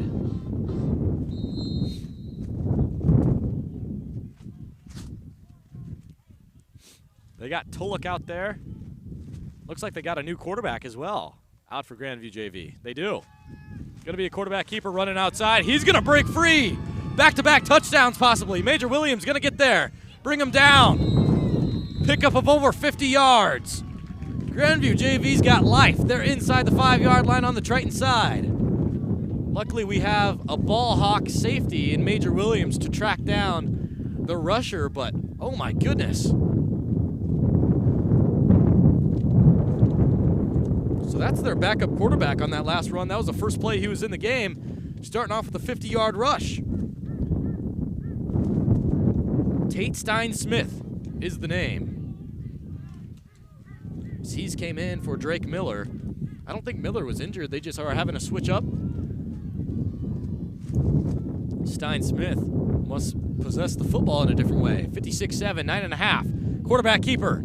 Stein Smith on his second play, gonna mark it in for 6. 4 plays, 2 touchdowns to begin the second half. Grandview JV's rolling like the Iowa Central Tritons were at the beginning of half number 1. 56-13 before the PAT. I was not expecting this. I don't think anyone was. Stein Smith marks his way in for a 3-yard quarterback keeper.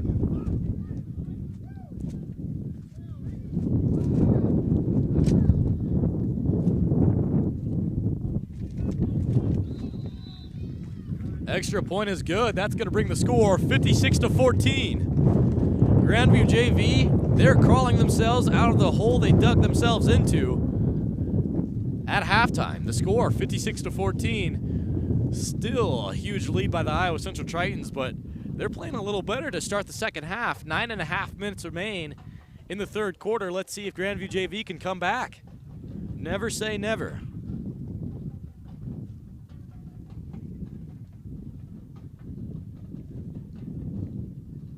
It's a 6-touchdown difference.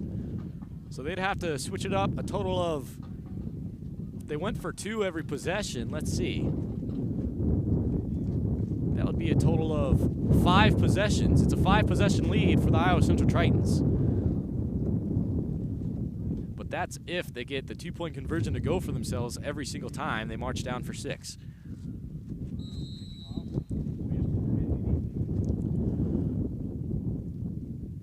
Wilson to kick off for Grandview JV. Anik McKenzie and Major Williams back deep for the Tritons. This Wilson guy, he didn't kick for them in the first half, but his first kick in the second half was booming. And his second one is going to be too. Goes through the hands of Major Williams. It'll be a touchback. Tritons to take over on their own 25-yard line with 9:27 left in the third quarter.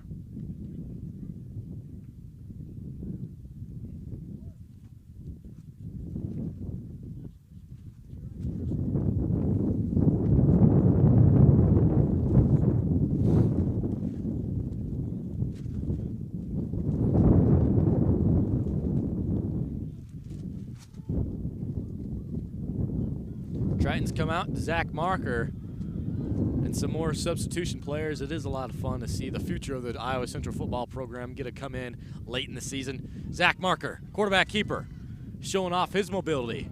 Oh, almost got stripped. It might have. Is it a fumble? From where I saw it, it looked like Zach Marker bow coughed it up. He was at the bottom of the dog pile. They're going to say he held on to it.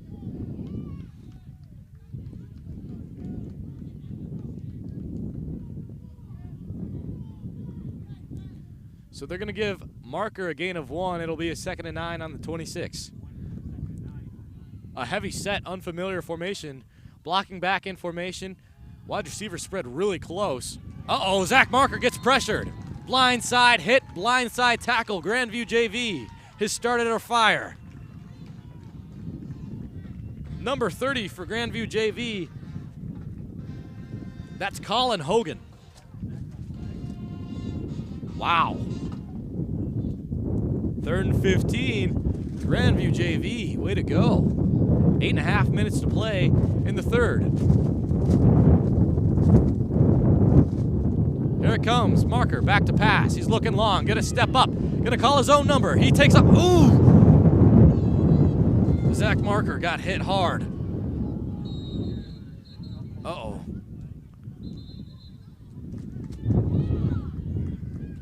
Fumble was on the play, recovered by Grandview JV. Oh no. I hope Zach's okay. He was hit hard.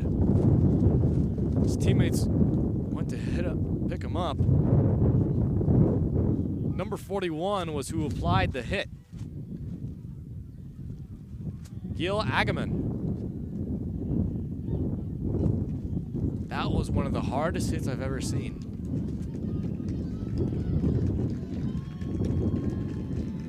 Just totally propelled his body on the line, lunged forward, put his shoulder down, hit stick against Zach Marker.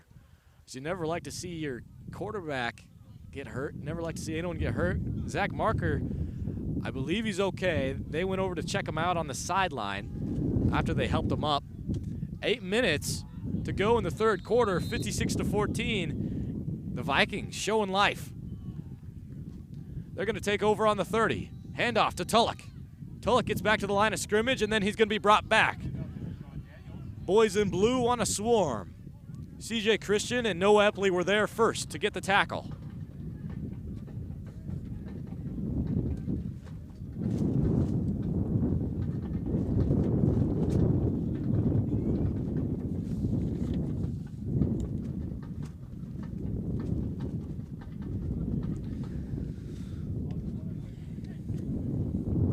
loss of 1 officially going to bring up a 2nd and 11.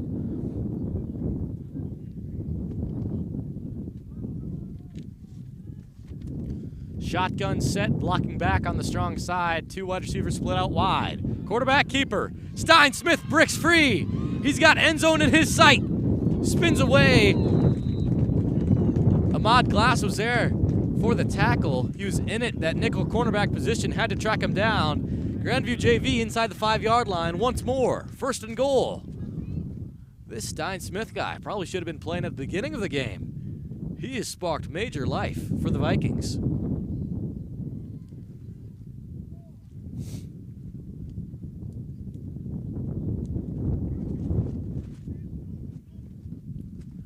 .6:45 to go in the 3rd quarter. Grandview JV, shotgun formation, blocking back on the strong side. 2 wide receivers split out alone and wide. Play going to be called dead before they let it action. Ball's picked up. It's going to be moved either way. False start. False start on the offense. That'll be brought back.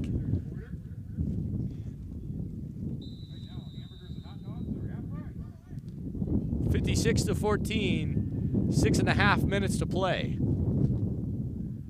It'll remain a 1st and goal. Ball is going to be placed on the 8-yard line. It's a 5-yard loss for the Vikings. Stein Smith going to get a call from his coach. See what they come out in. I've yet to see a trick play from either side. I'd think if it would come soon. Grandview, that's their first. Grandview JV calls a timeout. Not only is it the first of the half, but it's the first all game on Grandview JV side. The Tritons used 2 in the first half. They will have 2 remaining.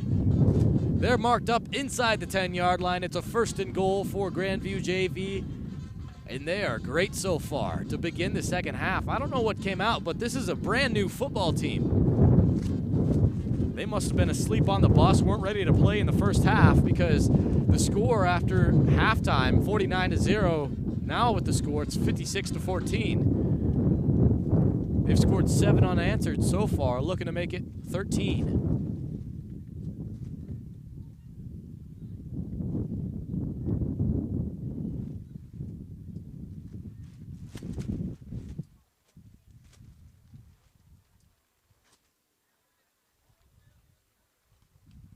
Tritons come out, they're ready.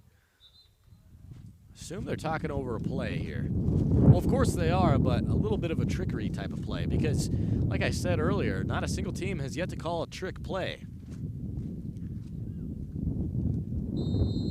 So they come out in a shotgun formation. This time the blocking back is lined up on the weak side. Oh, he'll actually get motioned over to the strong. 2 wide receivers split out wide. Quarterback keeper for Stein Smith. He's running outside. Wildcat, break free, touchdown, Grandview JV. Tristan Waugh saying he stepped out of bounds. It's a touchdown. Stein Smith, back-to-back 3-yard rushing touchdowns.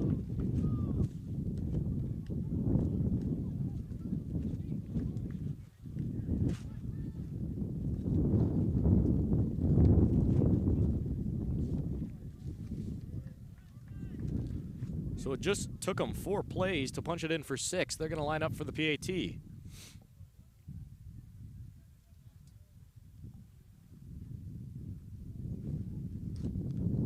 Comes the kick. It's up, and it's good.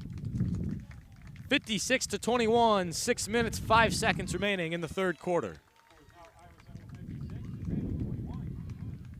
Wow. What a way to come out in the 2nd half. Grandview JV playing their butts off. We have not seen this from them all day. They score 14 unanswered, which is a pretty hefty score, but at the same time, when you think about it, the Tritons, they've been up by double digits since the very beginning of this game, since the first 5 minutes of this game. 56-21 is your score. Let's see if Grandview's going to mount a comeback. I will say, though, the Tritons do have their substitution players in. Grandview JV also has some substitution players in. the closer the score gets, I assume we're going to see more and more starters come back out there.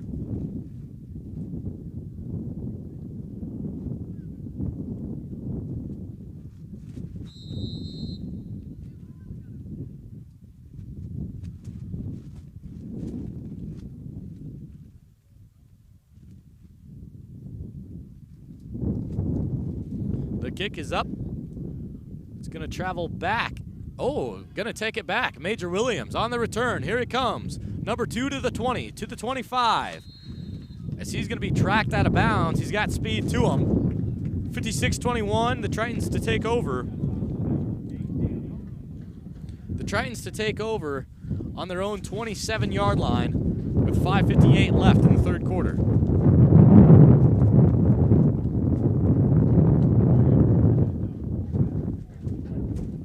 Oh, we have a switch up at quarterback, which makes sense. Zach Marker took a really big hit earlier. They're going to let him rest. I don't see him on the side. Is that him over there? Well, once I see him on the sideline to make sure he's okay, I'll announce that he's good. Amarian Bartlett has checked in at quarterback for the Tritons.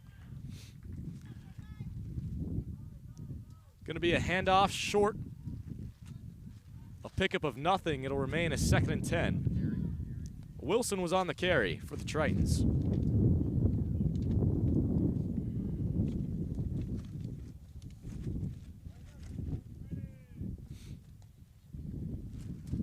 Bartlett, quarterback keeper. These quarterbacks got wheels. Another huge hit on Grandview JV side.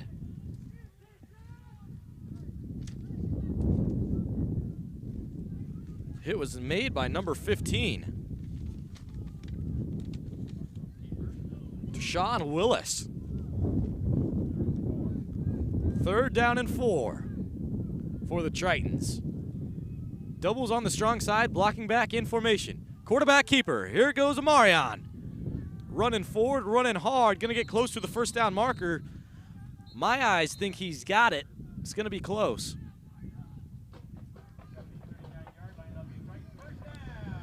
So here, they're going to say, on 2nd effort, he made it to the 39. They needed to get to the 37. It's a Triton 1st down.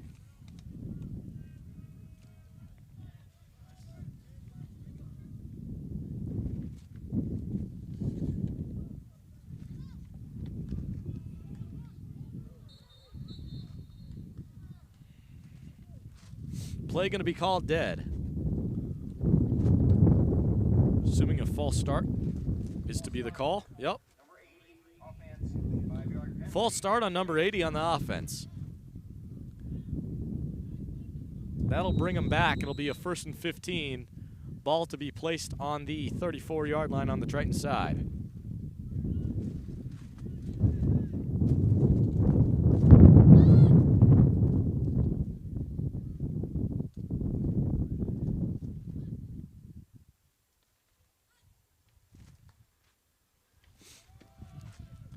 Handoff, inside zone, running up the middle of the field.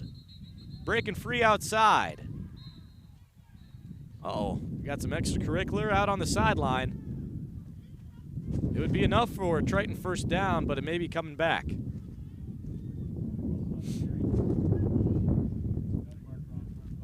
Logan Wilson was on the carry and had a nice rush outside. Still waiting on the call from the head official.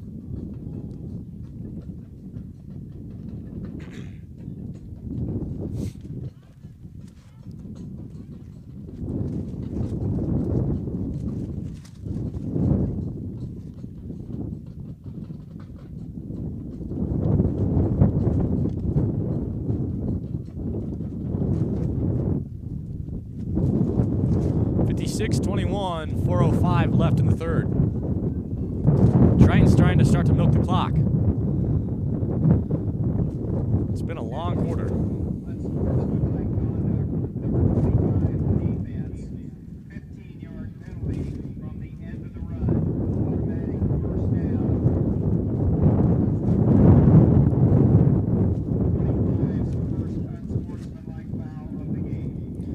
It's an unsportsmanlike call against number 25 on the defense, his 1st of the game.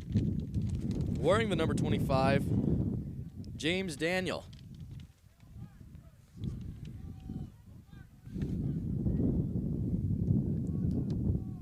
56-21, Tritons gain an extra 15 yards. In Viking territory, they're going to set up on the Viking 35. Bartlett is back going to send Logan Wilson in motion. Bartlett calls his own number, rushing to the strong side. Another flag is thrown, the third in a row. Let's get back to football here, folks. I don't like to see all these flags on the field.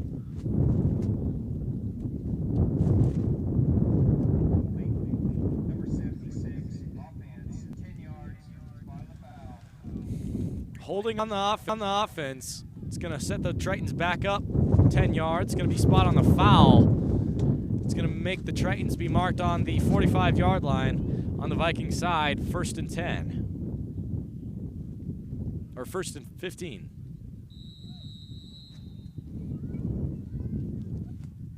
Under 4 minutes to play, and the clock is ticking in Dodger Stadium. Shotgun formation. Wilson is in at tailback. Bartlett, the spin back. He's going to be looking back to pass. His first attempt on the day was over towards Jordan Cum. He dropped it on a 6-yard curl route.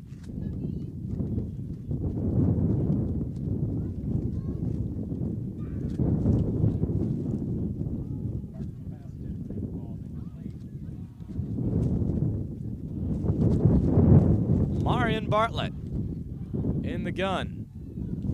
Sending Wilson out. They're going to run it to the outside. Quarterback keeper. It's a 5. The call was a 4:37 to the outside. Going to be called dead. Another penalty marker on the play. It's been a long quarter, folks. Number 69, offense, Holding on the offense. previous spot. Replay, second down. 10-yard penalty from the previous spot. Going to be a replay of a second down. It'll be a second down and 29.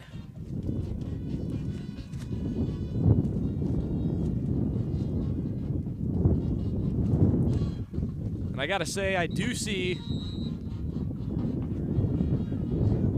Harmon Miller is in at quarterback for the Tritons. He's got the flow. He's going to dish outside to Wilson. Picks up a block. There he goes. Wilson, pickup of over 15. Harmon Miller, way to go. First completion as a Triton today. It's going to be a pickup of about 15. Here comes a 3rd down and 20. 3rd down and 18 officially.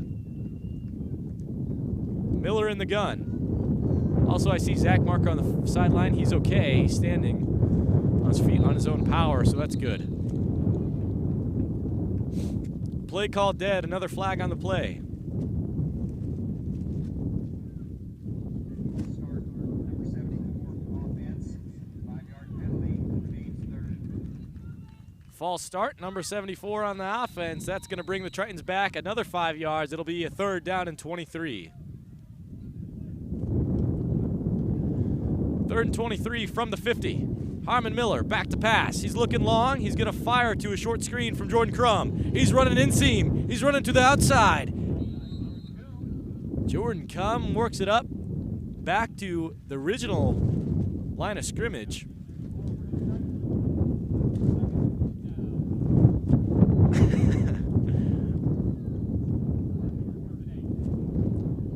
Brownie thought he had enough for a 1st down, but he was looking at the original marker.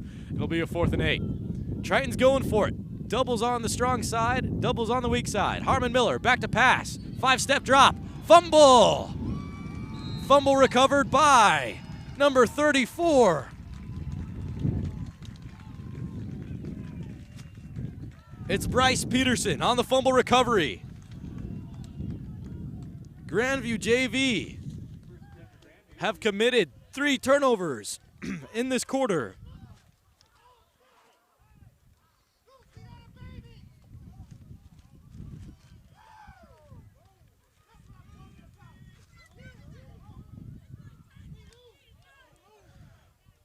So 2 minutes remaining in the 3rd quarter. The score 56-21. Out trots Grandview JV.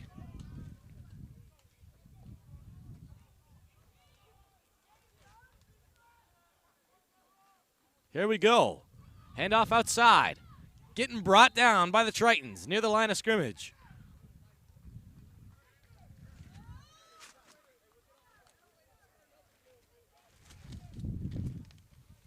Here comes a 2nd and 11. Ball is going to be placed on the 43-yard line.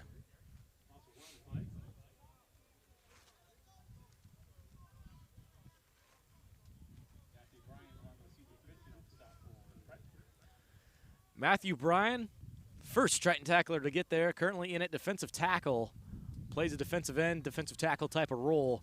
Right now they have just, their defensive set right now is a 4-4-3, a 4-4-3 at the top. Firing long. Pass interference going to be called against the Tritons, I believe, against number 9.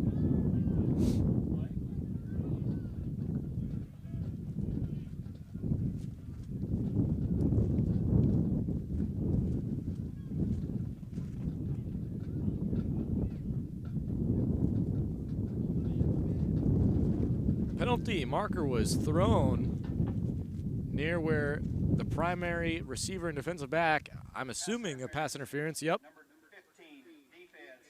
Ball will be placed at the spot of the foul. Automatic first down. So they said pass interference on number 15. That would, yeah, they corrected it now. I was going to say, number 15 is Dakari Randall. He's our middle linebacker. He's been subbed out since the beginning of the second half. Number 9, however, for the Iowa Central Tritons, that's Deontay Nelson. In and out of the starting lineup. He had an interception last week against Iowa Western. Nate Glantz, the All-American last year for the NJCAA, committed 3 turnovers last week against the Tritons. Oh, my goodness. Running all the way around the field. Just about every single Triton touched the running back on that last run.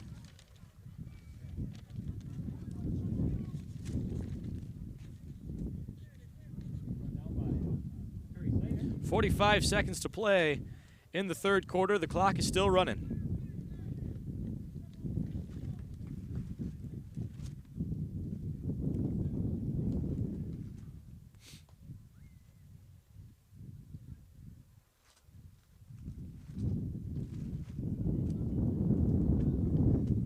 .25 seconds remains in the third. Shotgun formation, doubles on the weak side. Stein Smith keeps it for himself. No room to run. He's going to have to mark his way out of bounds. That'll stop the clock with 16 seconds in the third quarter. That'll also bring a 3rd down and 9.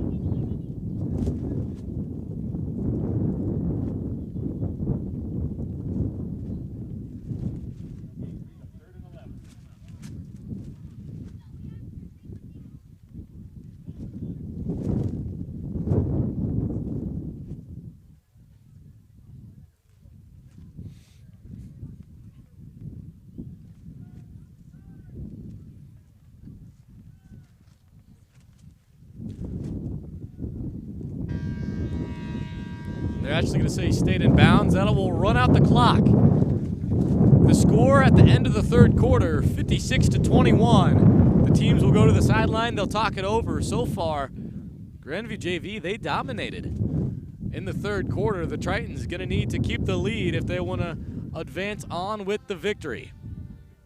They want to move to 7-2 overall. Grandview JV having a hard time sticking with the Tritons.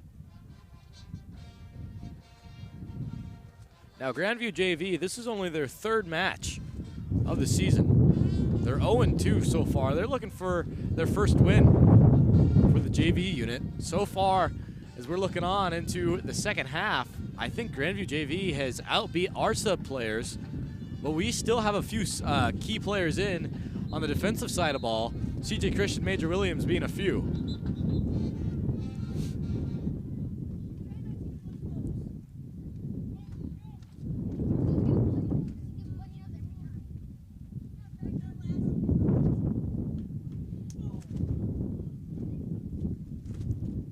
.56-21, 15 minutes remain in the fourth quarter. Just joined the broadcast, welcome. Listen to Hank Ambrose, the voice of the Tritons, on this fine Sunday evening. Windy weather still in Fort Dodge, Iowa. We're located in Dodger Stadium. Play will be called dead off of the 3rd and 11 near the 50-yard line. Ball start, number 72, offense, 5-yard penalty, remains 3rd down. Please put the game clock at 15 minutes. It's a false start on the offense. That'll bring them back 5 yards. It's a 3rd down and 16.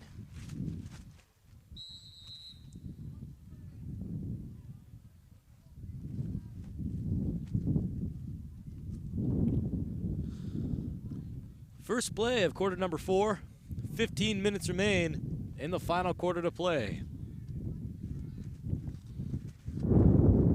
Doubles on the weak side. Stein Smith back to pass for the 2nd time. Looking like he may keep it for himself. Sumo tackle. Tackle for loss. That'll make it a 4th and about 20.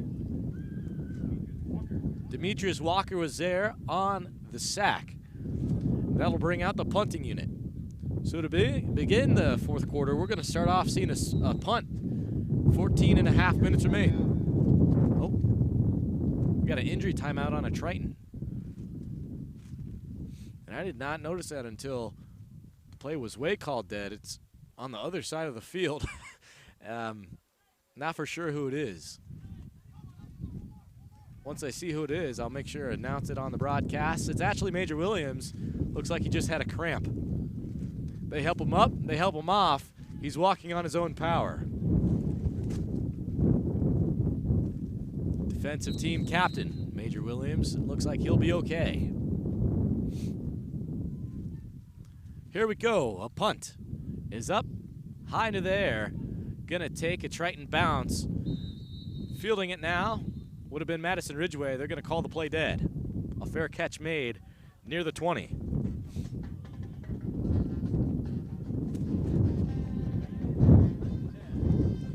So the Tritons are going to take over on the 19-yard line. It's a 1st and 10 with 14:26 remaining in the 4th.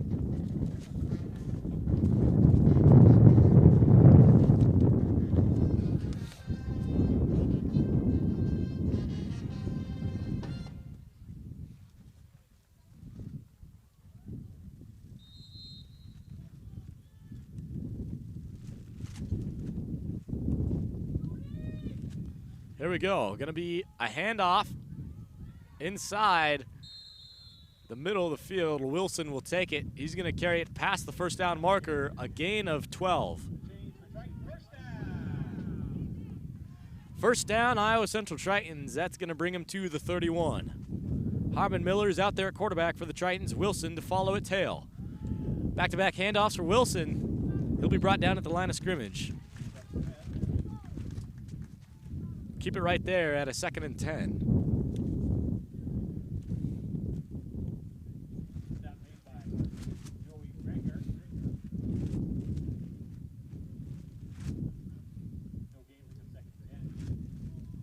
Joey Rieger was there on the play to force a tackle.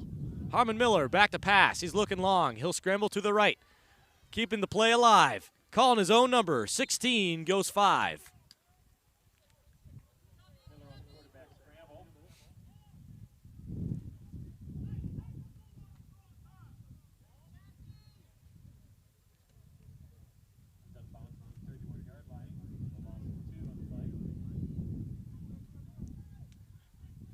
They're saying he lost 2, actually. To me, it looked like he made it past 5.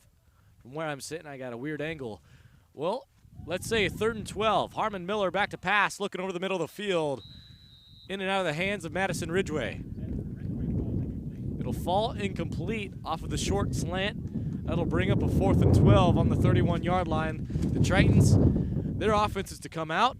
Coming on the field is the punt unit.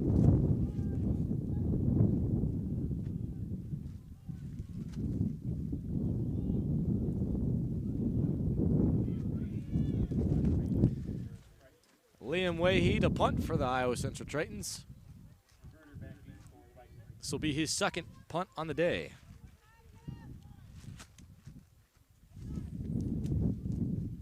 McGurney is back to return. Punt is up, gonna cross near the 30, the 25, the 20, take a Triton bounce inside the 10, roll into the 5. Look at that punt. Liam Wahey. Garrett Olendike and Major Williams praise the ball. Major Williams raises the ball up like it's Lion King Cub. It's going to be a 1st and 10 for Grandview. They're going to be inside their own 5-yard line. I'm going to say they're on their 3. 13 minutes remain exactly in the 4th and final quarter to play in Fort Dodge, Iowa.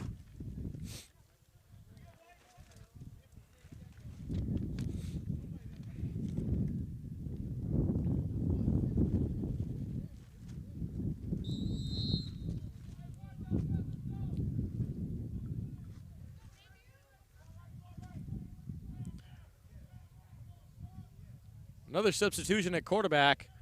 Miller checks back in. Stein Smith was on a roll. Tulloch, he had the 50-yard rushing touchdown, the first touchdown of the day for the Vikings. Demetrius Walker, back-to-back tackles. He ended the drive to start the 4th quarter for the Vikings to get that sack. He's now got a sack and 2 tackles to add on to his tally.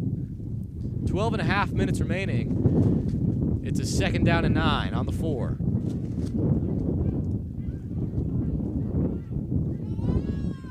Miller's back there with Henry. A wide receiver split out wide. Miller, quarterback keeper, doesn't have the speed of Stein Smith, but he makes it to the 1st down marker. Let's see if they give it to him. Nice little dive outside. They may call him short. And inches. It's 3rd and inches, folks.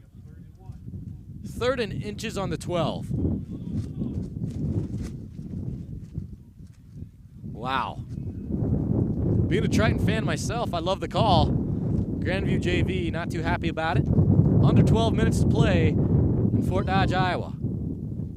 Drake Miller gonna go out. Send the men in white and red to the line. Doubles on the strong side. No wide receiver spread out to the left. I think it's a run. Quarterback keeper, power run to the weak side. Miller was possibly drugged down. CJ Christian saying he got there first.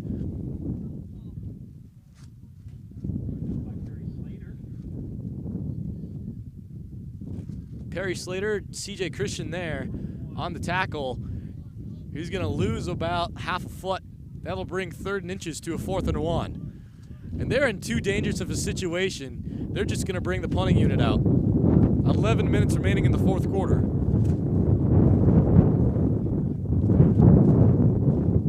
As the wind is picked up in Fort Dodge, Iowa, it's chilly out here.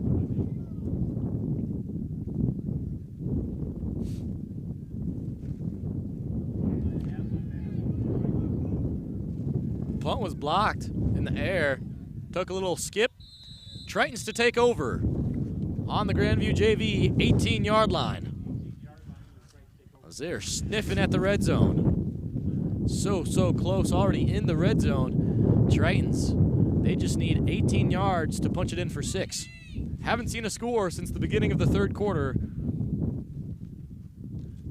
Keep in mind, folks, Tritons were up 49-0 at halftime. Last time they scored, it was off of a 35-yard touchdown grab. The 10th touchdown grab for Desna Washington this season. Another switch at quarterback. I believe it's Amarion Bartlett. He wears the number 6. Yep. Wilson is also in at tailback. They'll rush forward.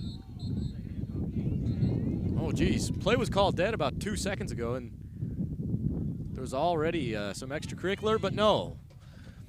They'll stop the scrum in rugby terms. 10 and a half minutes to go, and the clock is still ticking.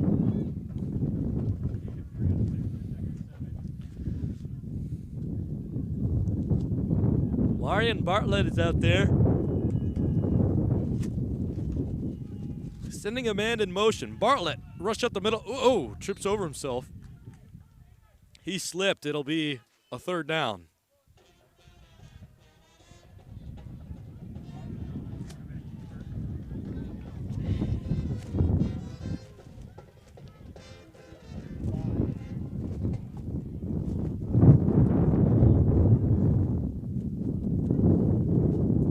3rd and 5 for Bartlett.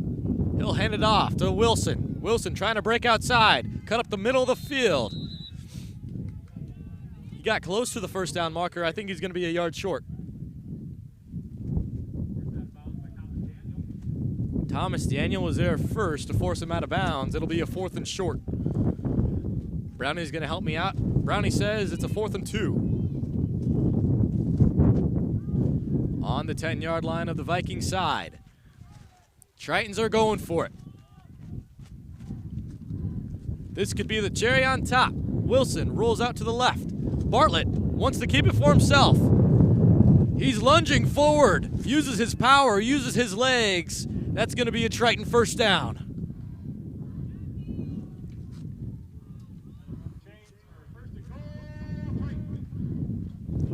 First and goal for the Iowa Central Tritons. Let's see who comes out next.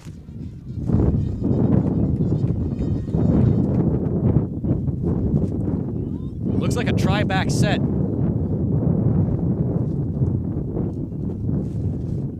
Doubles on the weak side. Bartlett gonna hand off to Wilson. Wilson cuts up the field. He wants in. Lunges for the pylon. The ball also came out. It might be a fumble. Touchdown. Touchdown, Iowa Central Tritons.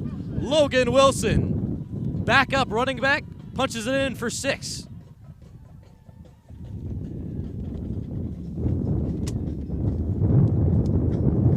Wilson on a 3-yard rushing touchdown. That could be the final touchdown of the day for the Tritons.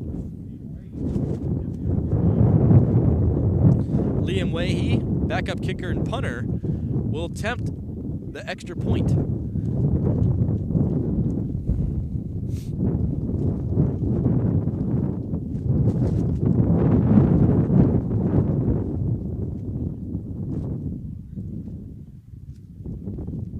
Way's kick is up, and it is good. 63-21 with 8.5 minutes remaining in the final quarter to play in Fort Dodge, Iowa.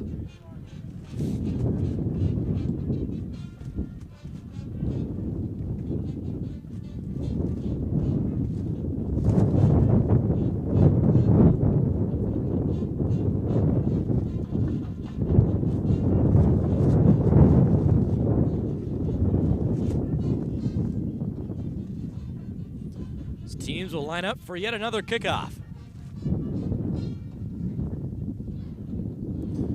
This is the 15th overall kickoff we've seen this game. A lot of football action here in Fort Dodge, Iowa. If you can hear it on the mic, the band is playing very loud, sounding good over there.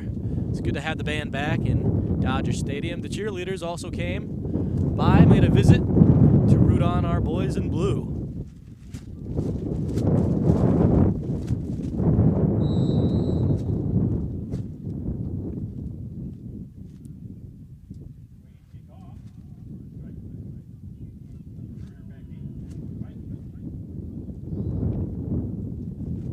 Wahey to kick off for the Iowa Central Tritons. Magruder is back deep. Wahey, a line drive kick, goes over the head of Magruder, and it's gonna bounce over to the baseball field. So we'll see the Vikings take over on their own 25.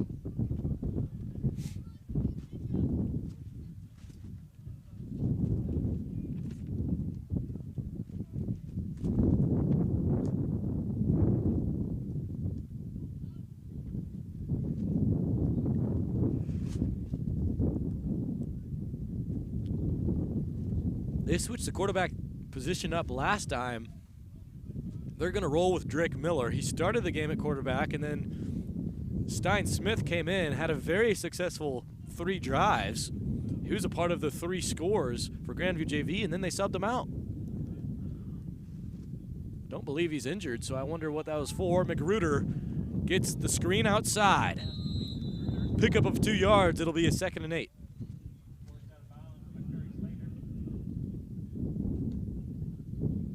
Perry Slater was the man that forced him out of bounds. 2nd and 8 on the 27. 8.5 minutes to play in the 4th quarter.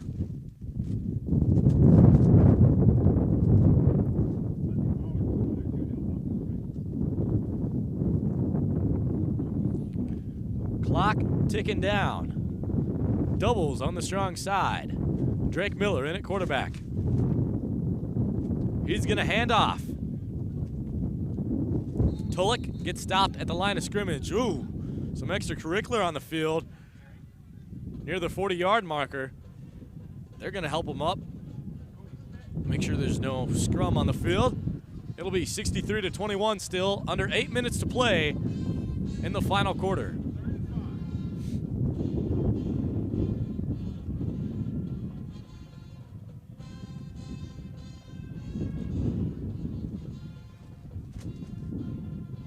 Third and 6 for the Vikings. They are on the 29-yard line. Two wide receivers spread out wide. Doubles to the strong side. Miller back to pass. Looking long. Will fire over the middle. Dropped pass by Magruder. Late flag thrown. Looking like they may call a pass interference or defensive holding. My only issue with that is the flag was thrown a bit late. Felt like head official waited for a reaction to the crowd before he threw it.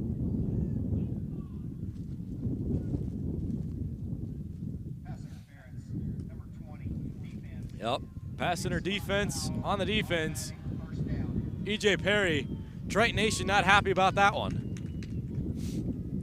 As I mentioned, it was kind of a late flag.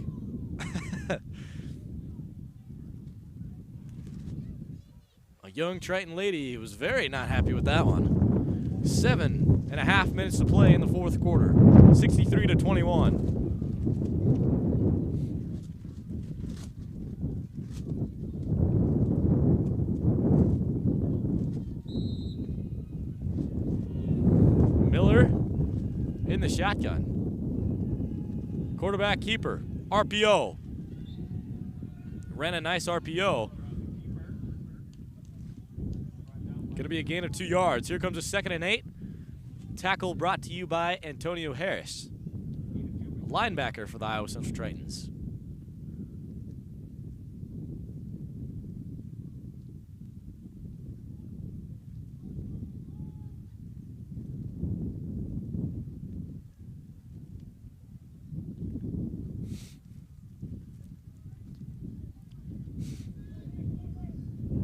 Let's go defense. Magruder spread out wide. 6.5 minutes to play. Tulloch is in at tail. He gets the handoff to the line of scrimmage. Breaks forward. Gang tackle.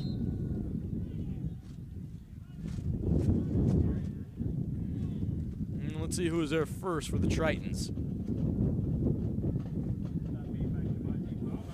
Devontae Fowler will have his name called over the PA. Here comes a 3rd and 6 now for the Vikings.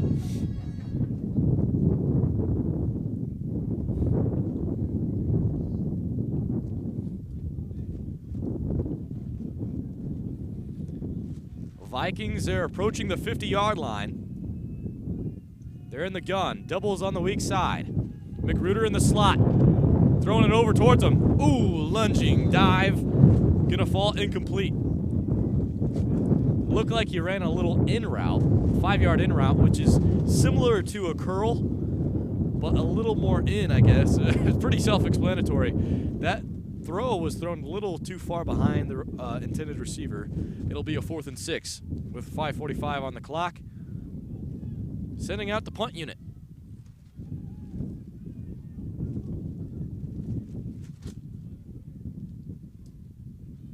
Uh-oh. Looks like we don't have a player ready on the Grandview JV side. Gonna have to run back out there. Here we go. Big punt. Going over towards Major Williams. Gonna fall short of him, 20 yards. Gonna bounce near the 25, where it will fall out of bounds. Tritons will take over near there on the 28-yard line. Officially, it's a 1st down and 10 with 5:33 left in the fourth quarter.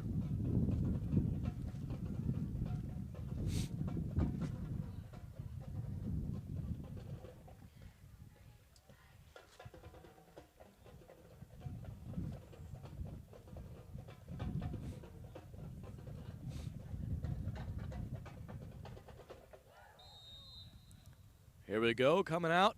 Marion Bartlett is out there. I see shotgun formation.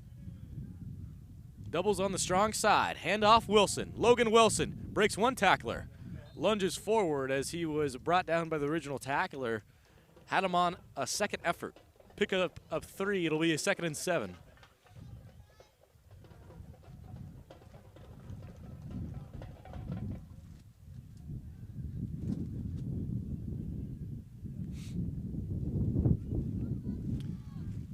Gonna swing it outside. Big throw on over. It's gonna stay with it was a completed pass, but a pickup of nothing. It'll remain as a 3rd and 7.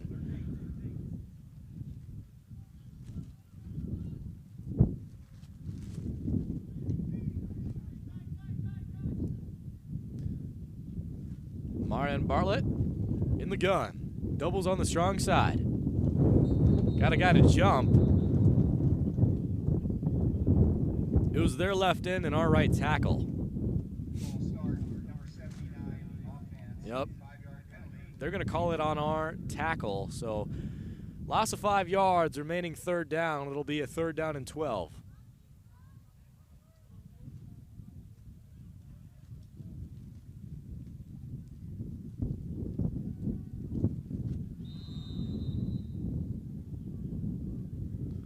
Bartlett in the gun, doubles on the weak side. 2 receivers as well on the strong side. Bartlett back to pass. He's rolling out to the left. 2 flags thrown in the backfield. That was the 2nd time that Bartlett slipped on the turf.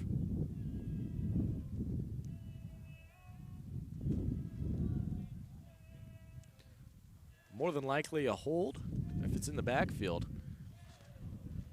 Flag happened before he was sacked, so can't be a late hit or unnecessary roughness. Number 76, the penalty is declined. 4th down. Offensive hold call on the offensive line, number 76. Offensive line guys today, they've given up a few fouls to start the 2nd half. They got to pick it up for next week against Ellsworth. 4:15 left on the clock. Wahey's going to be back there punting. McGruder is back deep to return for Grandview JV.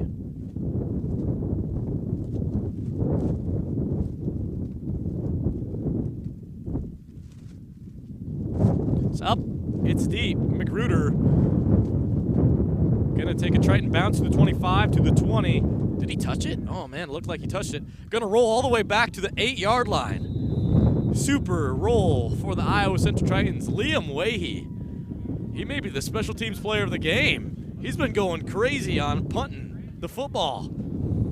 Every single kickoff, he's pinned it back deep into the woods. But every single punt, he's pinned them inside the 10-yard line.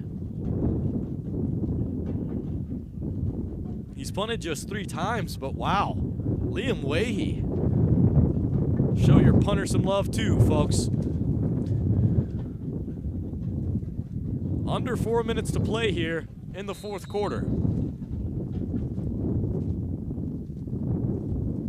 Drake Miller gonna come back out, the lefty quarterback.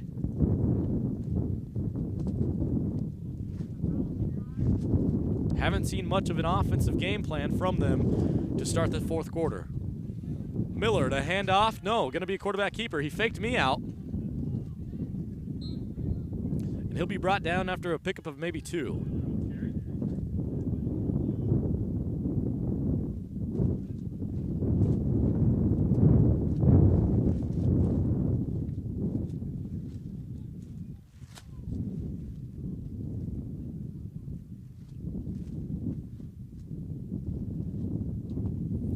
Three and a half minutes to play, 63-21. Tritons have the lead.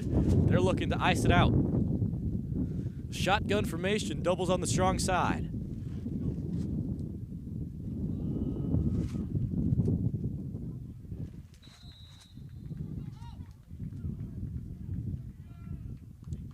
Three minutes to play here. In the final quarter play, we're beginning to milk the clock away. It's a 1st down for the Vikings.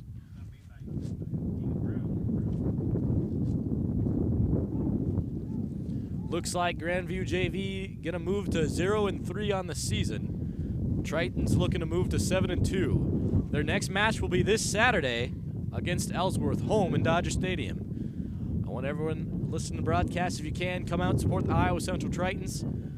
Can't be there in person. We always broadcast every home broadcast here on Triton Nation's YouTube channel. Tulloch on the carry. He had the 50-yard rushing touchdown earlier. Pickup of 4. It's a 2nd and 6. Ball marked down on the 22. 2.5 minutes to play. Looks like the Vikings have looked on to concede this game as they're starting to let the clock tick away. I gotta say, props to them. They put up a really good fight, especially in the second half. Not a lot of action in the fourth quarter. Felt like teams were just okay with conceding after the first possession went for a punt for the Vikings. Handoff Tulloch once again. We got really close to a first down marker. Pickup of at least 5. See what they mark them. Line judge puts him a yard short. And that's the official call. He's a yard short. It'll be a 3rd and 1, a minute and a half to play.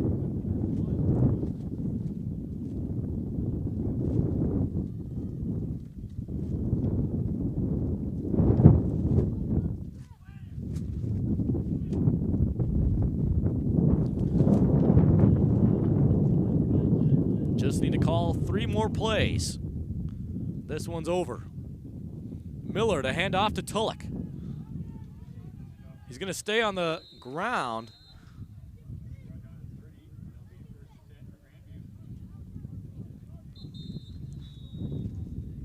And we have an injury on the field.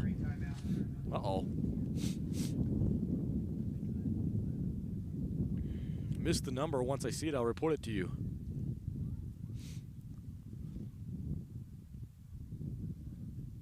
Thought he went down holding his side. Maybe just a stinger.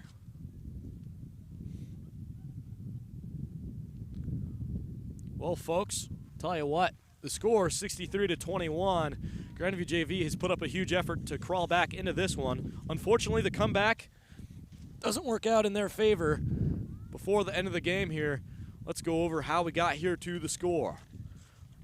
By the end of halftime, the final score is 49-0 as the Grandview JV player gets up. He appears to be good. Dion Dansby, Jr. He's a left tackle for Grandview JV, but like I was saying, 49-0 was your score at halftime for the Tritons. The touchdowns go in order. 17-yard reception for Anik McKenzie, a 5-yard jet sweep to Anik McKenzie, 2-yard rush touchdown by Byron Jarrett. Then we saw Harris. Jalen Harris waltzes his way in for an 85-yard post-route touchdown. Then we saw Dalen Bodie got himself a 5-yard receiving touchdown. Madison Ridgway, a 5-yard receiving touchdown. Jalen Wills, a 15-yard receiving touchdown in the final minute of the first half. That's what brought the score 49-0. We also saw 2 interceptions in the first half.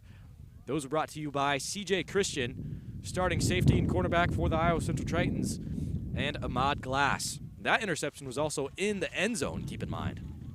Very crucial to begin the second half in the third quarter. A 35 receiving touchdown by Desna Washington, his 10th of the season. We saw some forced fumbles being marked on the Triton side. Their final touchdown was made by Logan Wilson, a 5-yard rushing touchdown. And that can be the final play of the game right there, folks. As we look on, we saw 3 rushing touchdowns made by the Vikings. Zeke Tulloch, nearly a 60-yard rushing touchdown. It was marked at 58 yards on my stat sheet. Stein Smith came in at quarterback. He had a 5-yard rushing touchdown and then a 3-yard rushing touchdown. That's what brought the score 63-21. Lots of really good kicks in this one. I'd like to shout out Liam Way. He's our backup punter and kicker. All 3 of his punts were inside the 5-yard line. Phenomenal day. Tritons came in this one meaning business. We had a lot of fun. I tell you what, before I go, I'd like to thank both teams. I'd like to thank Grandview JV coming out to Fort Dodge, Iowa, playing against the Iowa Central Tritons. I'd like to also thank my broadcast crew. Had Javi, Lincoln Max on camera today. Rusty and Lauren were back in the trailer. We also had Kyle. He ran some camera as well and some graphics. Along with that, I was on the mic today for your call. I'm going to be back on Triton Nation's YouTube channel covering the 9th of November as we watch the Tritons men's team play Grandview JV in Hodges Fieldhouse. Make sure you check out that. That'll be on Fort Dodge's Iowa Central campus in Hodges Fieldhouse for a 7 p.m. tip-off. But I tell you what, final score 63-21. I want everyone to have a safe weekend and safe travels home. I'll be signing out for Triton Nation's YouTube channel.